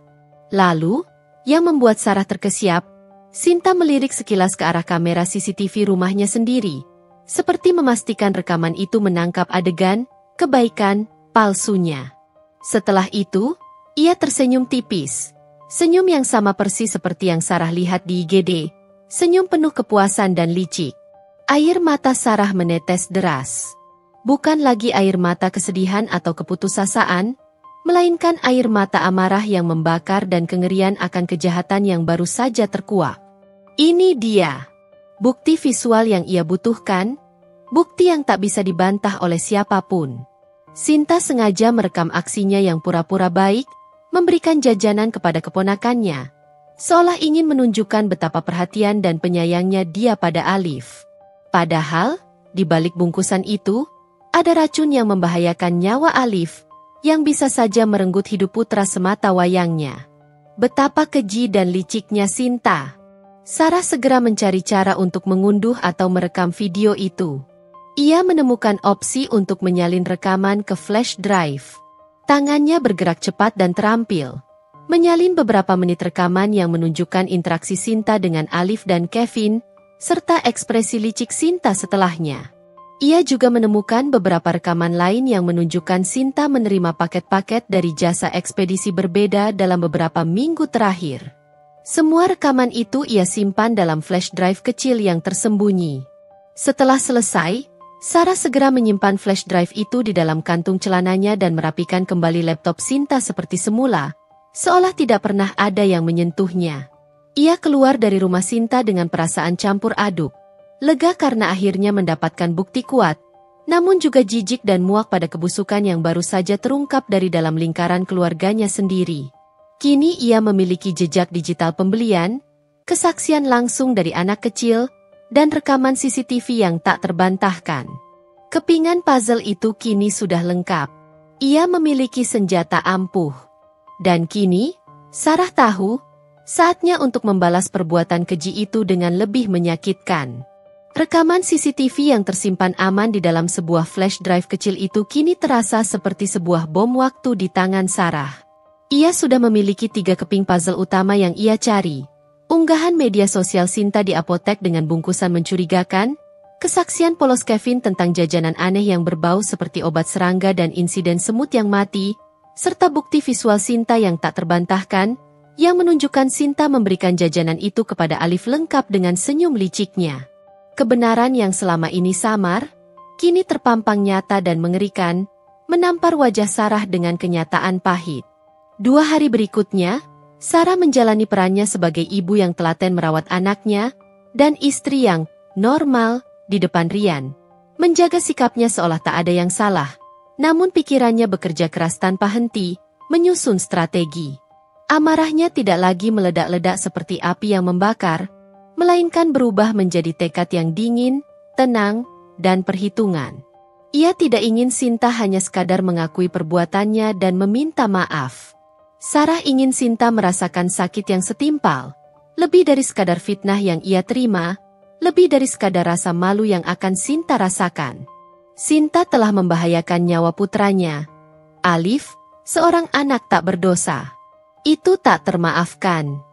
Sarah mulai mengumpulkan semua bukti di satu tempat yang aman dan tersembunyi. Sebuah hard drive eksternal kecil yang ia simpan di dalam kotak perhiasannya yang terkunci. Ia mengunduh foto unggahan Sinta dari media sosial, menyalin kesaksian Kevin yang direkamnya diam-diam menggunakan aplikasi perekam suara di ponselnya saat Kevin sedang berceloteh tentang Tante Sinta dan jajanan aneh itu. Rekaman suara Kevin, meski polos, menjadi penguat kuat dari cerita Sarah. Dan tentu saja, rekaman CCTV yang krusial itu sudah tersimpan rapi di hard drive tersebut. Tidak hanya itu, Ia bahkan menghubungi ibu guru Ayu secara pribadi, menanyakan detail persis kapan Alif mulai menunjukkan gejala di sekolah, memastikan bahwa waktu kejadian cocok dengan jadwal Alif memakan bekal atau jajanan yang diberikan Sinta di pagi hari sebelum pergi ke sekolah atau saat pulang les. Setiap detail kecil, setiap kronologi, setiap jejak, ia catat dengan rapi dalam sebuah buku catatan kecil yang ia sembunyikan. Ia membangun kasusnya dengan sangat teliti, seperti seorang detektif profesional. Rian, di sisi lain, masih mencoba menyelidiki dari jalur resminya, yang hasilnya nihil. Ia memang berhasil mendapatkan rekaman CCTV dari gerbang sekolah. Namun seperti yang ia duga, tidak ada yang signifikan terekam selain Alif yang masuk dan keluar gerbang dengan normal, tanpa interaksi mencurigakan di area sekolah. Ia juga sempat bertanya pada Sinta tentang unggahan apotek itu, mengikuti saran Sarah agar tidak membuat Sinta curiga berlebihan. "Sinta, kamu beli apa sih di apotek itu? Kok fotomu ada bungkusan yang agak aneh?" Tanya Rian suatu malam di ruang keluarga, mencoba bersikap santai, sesekali melirik Sinta yang sedang bermain ponsel. Sinta mengangkat kepala, tersenyum manis penuh kepolosan palsu. "Oh, itu, Mas? Itu vitamin impor, Mas. Kemasannya memang agak unik dan eksklusif. Aku juga beli beberapa sheet mask dan hand sanitizer untuk persediaan pribadi." "Kenapa, Mas? Jangan-jangan Mbak Sarah yang suruh Mas tanya, ya? Pasti dia curiga aneh-aneh lagi, kan?" Sinta melirik sinis ke arah Sarah yang pura-pura fokus pada Alif yang sedang membaca buku cerita di sofa. Pandangan mata Sinta yang penuh ejekan itu tidak luput dari tangkapan Sarah. Pembelaan Sinta yang terlalu cepat, terlalu terstruktur, dan langsung mengarah pada Sarah, semakin meyakinkan Sarah bahwa Sinta berbohong dan sedang mencoba mengalihkan perhatian. Rian terlihat sedikit lega dengan penjelasan Sinta yang meyakinkan itu, namun tetap ada keraguan samar di matanya. Sarah tahu, Rian masih belum sepenuhnya percaya pada tuduhannya, namun ia juga tidak sepenuhnya mengabaikan fakta-fakta yang ada. Sarah memutuskan untuk bergerak sendirian dalam langkah finalnya. Ia tahu Ibu Wati adalah titik lemahan Rian dan juga merupakan sumber masalah utamanya selama ini. Jika Wati, yang paling frontal menuduhnya, bisa melihat kebenaran ini dengan mata kepalanya sendiri, mendengar bukti yang tak terbantahkan, maka Rian pun akan lebih mudah percaya dan mendukung Sarah sepenuhnya. Dan Sinta, ia harus dipermalukan di depan orang yang paling ia ingin kesankan, yaitu Wati dan Rian. Sinta harus merasakan kehilangan kehormatan yang ia jaga dengan topeng kepalsuan, di hadapan orang-orang yang paling penting baginya. Malam itu, Sarah menghabiskan waktu hingga dini hari, membuat garis besar strateginya di buku catatan kecilnya. Ia memikirkan skenario terbaik untuk mengungkap kejahatan Sinta. Ia tidak ingin ada kekerasan fisik atau konfrontasi terbuka yang berujung pada pertengkaran biasa. Itu tidak akan cukup. Ia ingin Sinta hancur secara mental dan sosial, kehilangan kehormatan dan kepercayaan dari keluarga yang selama ini mati-matian ia ingin pengakuannya. Ia membayangkan sebuah pertemuan keluarga, di mana semua orang penting yang terlibat dalam drama ini hadir. Ibu Wati, Rian, dan Sinta sendiri. Mungkin juga beberapa anggota keluarga dekat lainnya yang memiliki pengaruh. Di sana, di hadapan mereka semua, Sarah akan memaparkan setiap bukti, satu persatu, dengan tenang namun mematikan. Dimulai dari tuduhan awal Ibu Wati yang menyakitkan, diikuti dengan pembuktian mengapa tuduhan itu sepenuhnya salah dan tidak berdasar. Lalu secara perlahan, lapisan demi lapisan, mengungkap dalang di baliknya, menyingkap kebusukan Sinta. Ini adalah pertempuran yang harus ia menangkan. Bukan hanya untuk membersihkan namanya dari segala fitnah keji, tetapi untuk melindungi Alif dari ancaman tersembunyi dan menghukum pelaku yang telah mengancam nyawa putranya. Rencana balas dendamnya kini telah terbentuk, dingin, matang, dan siap dilancarkan. Rekaman CCTV yang tersembunyi rapi di dalam sebuah flash drive kecil itu kini terasa seperti detonator bom waktu di tangan Sarah.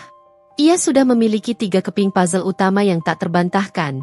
Unggahan media sosial Sinta di apotek dengan bungkusan mencurigakan, Kesaksian polos Kevin tentang jajanan aneh yang berbau seperti obat serangga dan insiden semut yang mati, serta bukti visual dari CCTV rumah Sinta yang menunjukkan Sinta memberikan jajanan itu kepada Alif, lengkap dengan senyum liciknya. Kebenaran yang selama ini samar dan hanya menjadi bisikan hati, kini terpampang nyata dan mengerikan, menampar wajah Sarah dengan kenyataan pahit yang tak pernah ia bayangkan. 2 hari berikutnya, Sarah menjalani perannya sebagai ibu yang telaten merawat anaknya, memastikan Alif pulih sepenuhnya, dan istri yang normal di depan Rian. Ia menjaga sikapnya seolah tak ada yang salah, bahkan berusaha tampil lebih ceria dari biasanya. Namun, di balik topeng ketenangan itu, pikirannya bekerja keras tanpa henti, menyusun strategi pamungkas. Amarahnya tidak lagi meledak-ledak seperti api yang membakar hutan, melainkan berubah menjadi tekad yang dingin, tenang, dan perhitungan. Ia tidak ingin Sinta hanya sekadar mengakui perbuatannya dan meminta maaf. Sarah ingin Sinta merasakan sakit yang setimpal, lebih dari sekadar fitnah yang telah ia terima, lebih dari sekadar rasa malu yang akan Sinta rasakan. Sinta telah membahayakan nyawa putranya, Alif, seorang anak tak berdosa yang merupakan darah dagingnya sendiri. Itu tak termaafkan, dan Sarah tidak akan pernah melupakannya. Sarah tahu ia tidak bisa melancarkan rencananya tanpa waktu yang tepat dan suasana yang mendukung. Ia membutuhkan semua pihak hadir, lengah, dan tidak dapat melarikan diri dari kebenaran. Sebuah ide cerdik terlintas di benaknya. Mengadakan acara keluarga, sebuah pesta kecil. Ulang tahun Alif akan tiba 2 minggu lagi. Menjadi alasan yang sempurna, sebuah tirai yang menutupi niat sebenarnya untuk mengumpulkan semua orang. Dengan semangat yang tampak dipaksakan, namun sebenarnya didorong oleh ambisi kuat, Sarah mulai merencanakan pesta ulang tahun Alif. Ia berbicara dengan Rian, mengutarakan idenya untuk membuat perayaan sederhana di rumah, mengundang Ibu Wati, Sinta, dan beberapa kerabat dekat lainnya yang juga berpengaruh dalam keluarga. Rian, yang selalu ingin melihat Alif bahagia dan merasa bersalah karena tidak sepenuhnya mempercayai Sarah, menyambut ide itu dengan antusias. Ibu Wati, meskipun dengan beberapa komentar pedas tentang pemborosan dan mengapa tidak di restoran mewah saja, akhirnya setuju demi cucunya yang baru sembuh. Sinta juga tampak senang dan bersemangat, menawarkan bantuan ini itu dengan senyum manisnya yang kini terasa menjijikkan bagi Sarah. "Mbak Sarah, nanti biar aku bantu dekorasi ya? Aku jago lo menata balon-balon dan hiasan dinding. Atau mungkin kue, Mbak mau pesan di mana? Aku punya kenalan tukang kue enak," kata Sinta dengan nada ceria suatu sore saat mengunjungi Alif dan pura-pura membantu merapikan mainan. Sarah hanya tersenyum tipis. Dalam hati menyusun bagaimana ia akan menggunakan kebaikan palsu Sinta ini untuk melawan balik. Selama 2 minggu persiapan, Sarah menjaga rahasianya rapat-rapat. Ia bersikap seperti biasa, bahkan lebih ramah dan terbuka kepada Sinta, pura-pura menerima bantuannya dengan senang hati. Ia bahkan berbagi cerita kecil tentang kerepotan mengurus Alif yang sedang dalam masa pemulihan. Sinta, yang merasa rencananya telah berhasil membuat Sarah terpuruk dan ia sendiri sudah menang, menjadi semakin percaya diri dan sombong secara diam-diam. Ia tidak tahu bahwa setiap senyum palsunya dan tawaran bantuannya justru menjadi bagian dari jebakan yang Sarah persiapkan. Sehari sebelum pesta, Sarah membuat keputusan penting. Ia harus mengonfrontasi Sinta secara tidak langsung, memberikan peringatan awal, dan mengamati reaksinya. Ini adalah uji coba terakhir sebelum hari haji. Sarah meminta Sinta menemaninya membeli kue ulang tahun dan beberapa perlengkapan terakhir untuk pesta di sebuah toko swalayan besar yang tidak terlalu jauh dari rumah. Di tengah kesibukan memilih kue dan goodie bag untuk anak-anak, Sarah dengan sengaja, namun terlihat alami, menjatuhkan sesuatu dari tas bahunya. Bukan dompet, bukan kunci, melainkan sebuah amplop kecil berwarna coklat yang di dalamnya berisi selembar foto. Amplop itu terjatuh tepat di kaki Sinta, dan bagian dalam amplopnya sedikit terbuka. "Oh, maaf, Sinta. Aku cerobos sekali ya," ucap Sarah, berpura-pura membungkuk untuk mengambilnya. Namun ia sengaja membiarkan Sinta melihat sekilas isinya, bahkan memberikan jeda beberapa detik sebelum mengambilnya. Sinta membungkuk untuk membantu, dan matanya yang penasaran langsung menangkap apa yang ada di dalam amplop. Sebuah cetakan foto tangkapan layar unggahan Sinta di apotek, lengkap dengan lingkaran merah mencolok yang dibubuhkan. Sarah secara manual di sekitar bungkusan insektisida yang mencurigakan itu. Di bawah foto, Sarah menambahkan catatan tulisan tangan kecil dengan huruf kapital, merek A kemasan hijau putih. Toko Alex Jartempuh, 2 hari. Seolah itu adalah daftar belanjaan yang ia ingin cari. Wajah Sinta yang tadinya ceria langsung pucat pasi. Senyumnya menghilang seketika, digantikan oleh ekspresi terkejut dan sedikit ketakutan. Tangannya gemetar samar saat mengembalikan amplop itu kepada Sarah. Ini apa, Mbak? Tanyanya. Suaranya sedikit tercekat, tidak mampu menyembunyikan keterkejutan.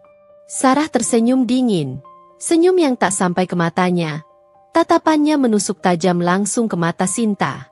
Oh, itu hanya beberapa list belanjaan dan catatan kecil. Sinta, aku sedang mencari beberapa produk. Kadang aku suka menulis detail barang yang kucari agar tidak lupa dan tidak salah beli.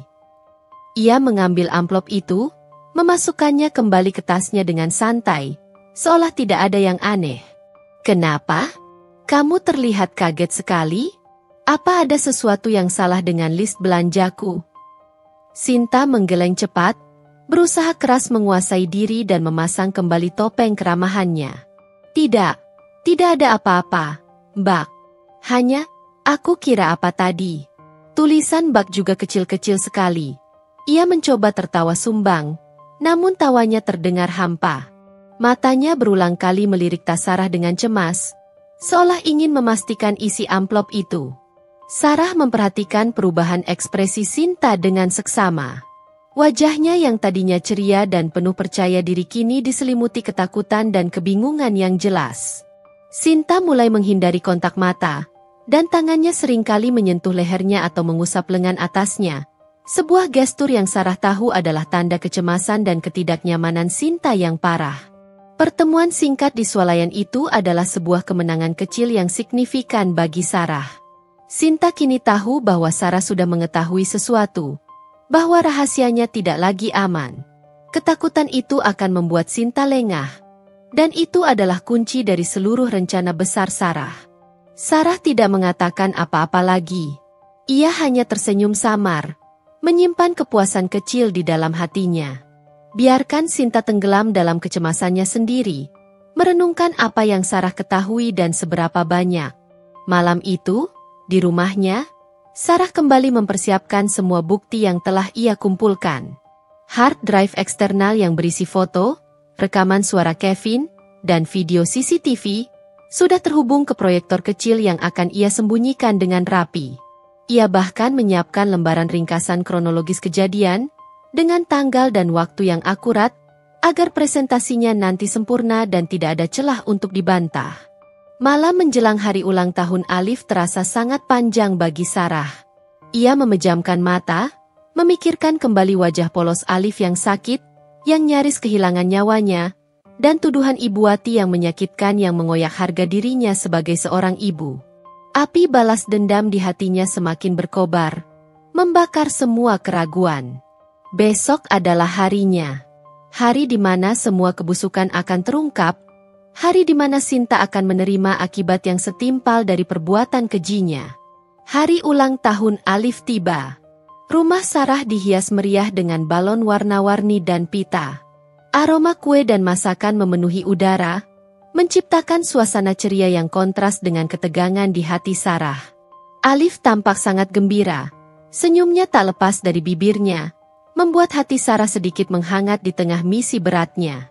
Sore harinya, para tamu mulai berdatangan. Ibu Wati tiba dengan pakaian serba baru, langsung menghampiri Alif dan memberinya hadiah mahal. Ia masih melontarkan beberapa komentar pedas tentang dekorasi yang terlalu sederhana kepada Sarah. Namun Sarah hanya membalasnya dengan senyum tipis. Tak lama kemudian, Sinta datang dengan senyum paling manis yang bisa ia pamerkan. Ia bahkan membawa sebuah hadiah besar untuk Alif, dan secara demonstratif memeluk Sarah, seolah ingin menunjukkan keakraban mereka. Sarah membalas pelukan itu dengan kaku, merasakan jijik yang teramat sangat. Sinta tampak sedikit gelisah. Sesekali melirik Sarah dengan tatapan penuh pertanyaan, mencari tahu apakah Sarah akan melakukan sesuatu. Rian, yang tidak mengetahui rencana Sarah, sibuk menyambut tamu dan memastikan semua berjalan lancar. Ia terlihat lega melihat suasana yang tampak harmonis, meskipun ada sedikit ganjalan di benaknya tentang perdebatan mereka kemarin. Saat acara mencapai puncaknya, setelah Alif meniup lilin dan menerima banyak hadiah, Sarah meminta perhatian semua orang. Ia berdiri di samping Alif, mikrofon kecil di tangannya. Rian menatapnya dengan bingung, Ibu Wati mengernyit, dan Sinta terlihat tegang. Tangannya meremas ujung roknya. Terima kasih atas kehadiran Bapak dan Ibu sekalian di hari ulang tahun putra kami. Alif, Sarah memulai, suaranya tenang namun jelas. Ada satu hal penting yang ingin saya sampaikan di hari bahagia ini. Ini bukan hanya tentang perayaan ulang tahun, tapi juga tentang kebenaran. Suasana mendadak hening. Para tamu saling pandang, merasakan aura serius yang tiba-tiba menyelimuti. Ibu Wati membuka mulutnya, hendak memprotes. Namun Rian dengan cepat mengisyaratkan agar ia diam. 2 minggu yang lalu, kita semua tahu Alif dilarikan ke rumah sakit karena keracunan makanan. Lanjut Sarah, tatapannya menyapu setiap wajah di ruangan itu, berhenti sejenak di mata Ibu Wati, lalu beralih ke Sinta yang kini pucat pasi. Saat itu, saya dituduh sebagai ibu yang tidak becus, bahkan dituduh sengaja meracuni anak saya sendiri. Tuduhan itu sangat menyakitkan, dan saya bersumpah untuk mencari tahu kebenarannya. Rian mulai terlihat cemas. Ia mengerti kemana arah pembicaraan ini. Ibu Wati tampak marah, bersiap meledak. Namun, Sinta membeku di tempatnya, matanya terpaku pada Sarah. Dan saya menemukannya. Sarah melanjutkan, suaranya naik 1 oktav, penuh keyakinan. Saya menemukan dalang di balik semua ini. Seseorang yang tega meracuni Alif, demi memfitnah saya. Sinta tiba-tiba berdiri, mencoba memotong. Bak Sarah, apa-apaan ini? Ini acara ulang tahun Alif, bukan ajang drama. Suaranya bergetar, mencoba menampilkan keberanian palsu. Diam, Sinta. Biarkan Sarah bicara. Rian membentak adiknya, merasakan ada sesuatu yang sangat besar akan terungkap. Sarah mengabaikan Sinta. Ia meraih hard drive eksternal yang selama ini ia sembunyikan. Saya memiliki bukti. Bukti yang akan menunjukkan siapa pelaku sebenarnya. Ia menghubungkan hard drive itu ke proyektor kecil yang sudah tersembunyi rapi di balik meja. Lampu ruangan diredupkan. Di layar putih yang kini terpampang di dinding, muncullah foto pertama. Tangkapan layar unggahan Sinta di apotek, dengan lingkaran merah mencolok pada bungkusan insektisida. Di bawahnya, tulisan tangan Sarah yang ia tambahkan, merek A kemasan hijau putih. Toko online X. Jarak tempuh, 2 hari. Bisik-bisik mulai terdengar di antara para tamu. Ibu Wati menatap foto itu dengan bingung, lalu menatap Sinta yang kini benar-benar pucat pasi. Sinta, ini apa? Tanyanya, suaranya penuh selidik. Sinta tergagap. Ini vitamin, Bu. Mbak Sarah ini salah paham. Benarkah vitamin, Sinta? Sarah tersenyum tipis. Sebuah apotek besar seperti Apotek Sehat Sentosa tidak menjual insektisida, bukan? Saya sudah tanyakan langsung ke sana. Dan foto ini diambil di sana, kan? Sinta terdiam, bibirnya bergetar. Lalu, bagaimana dengan ini? Sarah beralih ke file berikutnya. Rekaman suara Kevin diputar, jernih dan polos. Baunya aneh, Tante. Kayak obat kutu atau obat serangga gitu. Terus waktu itu ada semut juga lewat, malah mati pas kena jajanannya. Jadi aku takut, aku buang deh jajanannya. Ruangan semakin hening. Semua mata kini tertuju pada Sinta. Rian menatap adiknya dengan kaget dan kecewa. Ibu Wati tampak terkejut, mulai mencerna apa yang ia dengar. Dan terakhir, Sarah menekan tombol berikutnya. Video CCTV dari rumah Sinta mulai diputar. Terlihat Sinta menghampiri Alif dan Kevin, tersenyum manis, lalu memberikan 2 bungkusan kecil berwarna pucat kepada mereka. Kemudian, Sinta menunjuk ke arah kamera, memberikan senyum licik yang kini terlihat jelas oleh semua orang. Seluruh ruangan terdiam. Kebaikan palsu Sinta, wajahnya yang penuh topeng, kini terbongkar total di hadapan semua orang. Rian mengepalkan tangannya. Matanya memerah menatap Sinta. Ibu Wati, yang tadinya penuh amarah, kini menunjukkan ekspresi syok dan tak percaya, seolah dunianya baru saja runtuh. Sinta, di sisi lain, tidak bisa lagi menyembunyikan keterkejutannya. Ia terdiam, membeku, seolah seluruh darah di tubuhnya telah mengering. Sarah menatap Sinta dengan pandangan dingin. Anda tega meracuni Alif, keponakan Anda sendiri, Sinta, hanya untuk memfitnah saya. Suaranya menusuk hingga ke tulang. Bagaimana Anda bisa tidur nyenyak setelah melakukan kejahatan sekeji ini? Suara teriakan Sinta yang histeris memecah keheningan yang mencekam. Tidak, ini fitnah, Mbak. Aku tidak melakukannya.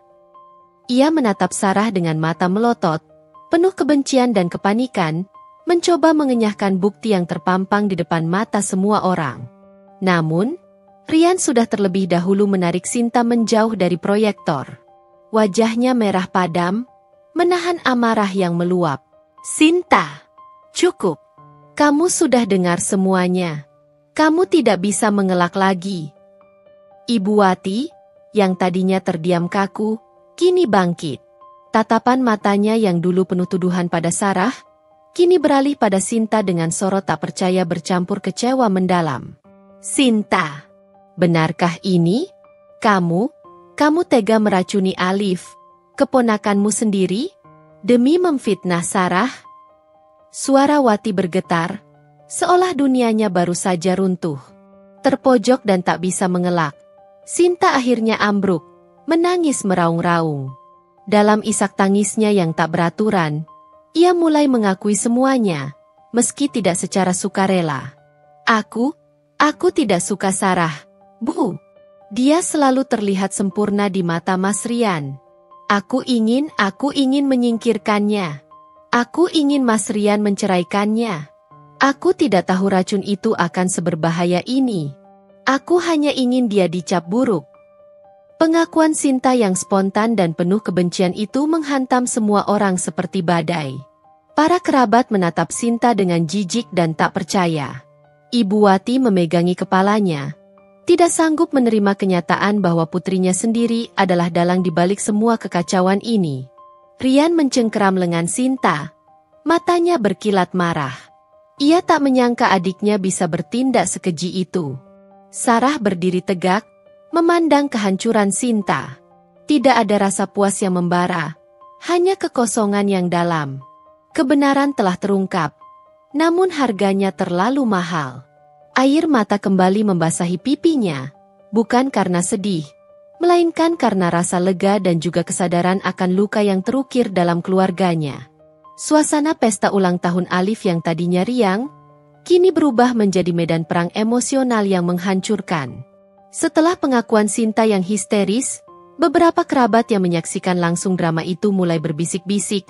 Ada yang terkejut, ada yang jijik, dan tak sedikit yang menatap Sinta dengan pandangan menghakimi. Pertemuan keluarga itu bubar dalam kekacauan, meninggalkan Sarah, Rian, Ibu Wati, dan Sinta di tengah puing-puing kepercayaan. Ibu Wati, wanita yang biasanya angkuh dan keras, kini tampak rapuh. Ia terduduk di sofa, memegangi kepalanya, air mata membasahi pipinya yang keriput. Pukulan ini jauh lebih telak daripada argumen apapun yang pernah ia alami. Putrinya sendiri, darah dagingnya, telah merencanakan kejahatan keji terhadap cucunya dan memfitnah menantunya. Semua tuduhan pedas yang ia lontarkan pada Sarah kini berbalik menghantamnya dengan telak. Ia melihat Sarah dengan tatapan yang baru, sebuah penyesalan mendalam tergambar jelas di matanya. Rian, yang selama ini ragu dan mencoba menengahi, kini tidak bisa lagi membela adiknya. Amarah dan rasa kecewa membuncah di dadanya. Ia tidak pernah menyangka Sinta bisa bertindak sejauh itu. "Sinta, kamu sudah gila. Apa yang sebenarnya ada di pikiranmu?" Hardik Rian. Suaranya bergetar menahan amarah yang meledak. Ia memanggil polisi. Tidak ada negosiasi. Ancaman terhadap nyawa Alif adalah garis merah yang tidak bisa ditolerir.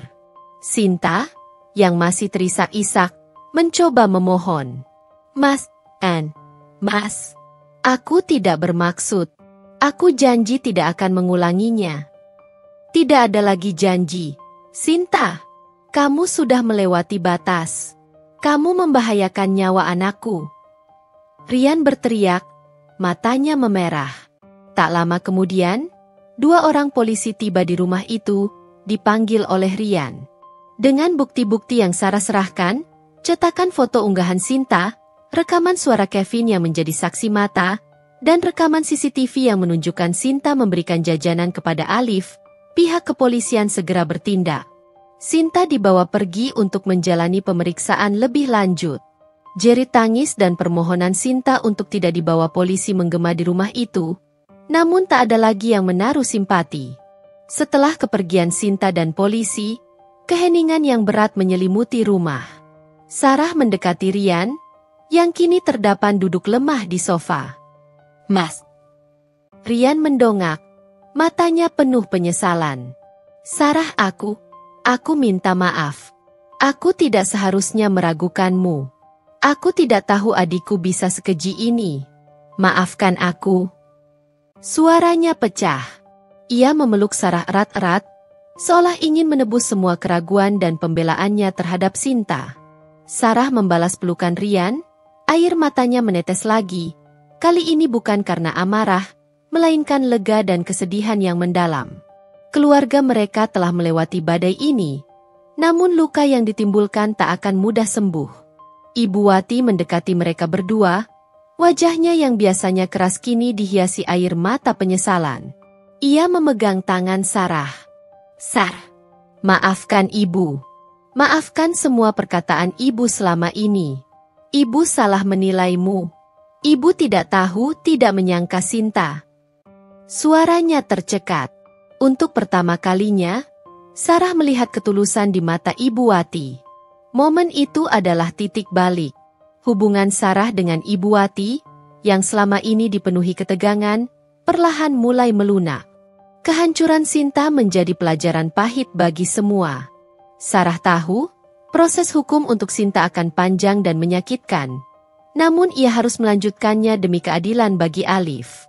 Keluarga kecilnya mungkin akan membutuhkan waktu untuk menyembuhkan luka ini. Namun mereka telah melewati ujian terberat. Kebenaran, meski pahit, akhirnya terungkap, membersihkan nama Sarah dan membuka mata semua orang terhadap kebusukan yang tersembunyi di balik topeng kebaikan palsu. Hari-hari setelah pengungkapan kebenaran adalah masa yang penuh gejolak bagi keluarga Sarah. Alif, meskipun masih kecil, merasakan perubahan suasana di rumah. Ia sering bertanya mengapa Tante Sinta tidak datang lagi, dan Sarah harus menjelaskan dengan hati-hati bahwa Tante Sinta sedang sakit dan harus dirawat. Sebuah kebohongan kecil untuk melindungi hati putranya. Proses hukum Sinta berjalan. Dengan bukti kuat yang diserahkan Sarah, Sinta dihadapkan pada tuduhan serius. Meskipun keluarga Rian dan Ibu Wati sempat mencoba memohon keringanan, Rian bersikeras agar hukum ditegakkan.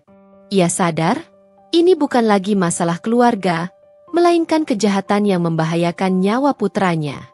Pada akhirnya, Sinta dijatuhi hukuman penjara beberapa tahun, menjadi pelajaran pahit bagi semua pihak.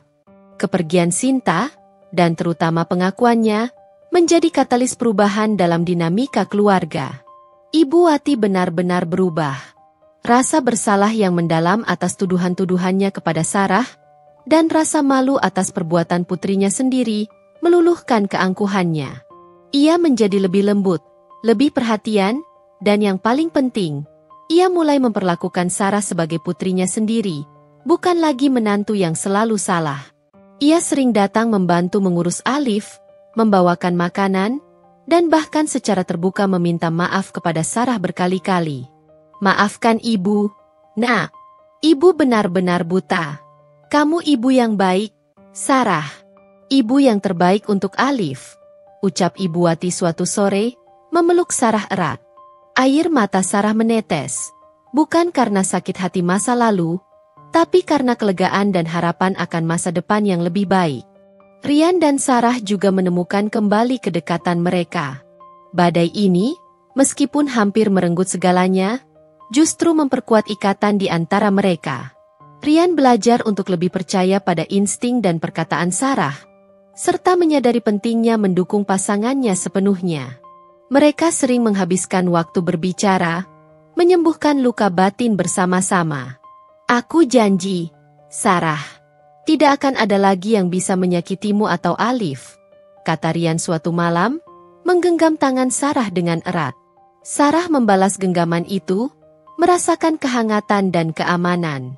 Alif tumbuh menjadi anak yang ceria dan sehat. Ia masih sesekali bertanya tentang Tante Sinta. Namun seiring berjalannya waktu, kenangan pahit itu memudar. Sarah bertekad untuk melindungi Alif dari kebenasan dan kebusukan dunia. Ia memastikan putranya mendapatkan cinta dan kebahagiaan yang berlimpah. Hidup Sarah memang tidak akan pernah sama seperti sebelumnya. Luka akibat fitnah dan pengkhianatan itu mungkin akan selalu ada. Namun, ia tidak lagi merasa terpuruk. Ia telah membuktikan dirinya, bukan hanya kepada orang lain, tetapi yang terpenting, kepada dirinya sendiri. Ia adalah seorang ibu yang kuat, seorang istri yang tabah, dan seorang wanita yang berani memperjuangkan kebenaran. Rumah mereka kini terasa benar-benar menjadi rumah. Bukan hanya sekadar bangunan, melainkan tempat di mana ada cinta, kepercayaan, dan saling mendukung. Sarah memandang Alif yang sedang tertawa riang bermain di taman. Hatinya damai. Masa depan memang tidak selalu bisa diprediksi, namun Sarah tahu, ia dan keluarganya akan menghadapinya bersama, dengan kekuatan dan kebenaran sebagai fondasi mereka. Badai telah berlalu, dan pelangi kini mulai membentang, menjanjikan awal yang baru dan lebih cerah. Setahun telah berlalu sejak insiden yang mengguncang keluarga Sarah. Kehidupan telah beranjak, membawa serta proses penyembuhan yang panjang dan mendalam. Bekas luka memang ada, namun ia tidak lagi menjadi beban, melainkan pengingat akan kekuatan yang berhasil mereka temukan. Alif kini genap berusia 6 tahun, tumbuh menjadi anak yang semakin ceria dan aktif. Ia mulai masuk sekolah dasar, dengan semangat yang membara. Sarah memastikan untuk selalu mengantar dan menjemputnya, memastikan setiap detail keamanannya, sebuah kehati-hatian yang lahir dari pengalaman pahit. Kenangan tentang Tante Sinta yang sakit mulai pudar, tergantikan dengan fokus pada kebahagiaan dan petualangan masa kanak-kanaknya. Sarah bersyukur, jiwa polos Alif masih terlindungi dari kebusukan orang dewasa. Hubungan Sarah dengan Rian tidak hanya kembali normal, melainkan menjadi jauh lebih kuat dan matang. Rian sepenuhnya menyadari kesalahannya di masa lalu. Ia menjadi suami yang lebih suportif, pendengar yang lebih baik, dan bahu yang selalu siap sedia untuk Sarah bersandar. Mereka sering menghabiskan waktu bersama, berbicara terbuka tentang perasaan, ketakutan, dan harapan mereka. Konflik dengan Sinta telah memaksa mereka untuk menghadapi kerapuhan dalam hubungan mereka, dan dari situlah, fondasi kepercayaan yang lebih kokoh dibangun. Perubahan paling signifikan terlihat pada Ibu Wati. Wanita yang dulu keras dan angkuh kini menjelma menjadi sosok nenek yang lembut dan penuh kasih. Ia sering mengunjungi rumah Sarah dan Rian, bukan untuk mencari kesalahan, melainkan untuk membantu, memasak, atau sekadar menghabiskan waktu dengan Alif. Ia tak henti-hentinya meminta maaf pada Sarah, bahkan di momen-momen tak terduga. "Sarah, Ibu bersyukur kamu begitu kuat dan sabar. Maafkan semua perkataan Ibu dulu. Ibu tidak akan pernah meragukanmu lagi," ujarnya suatu kali, matanya berkaca-kaca. Sarah hanya membalasnya dengan senyum tulus dan pelukan hangat.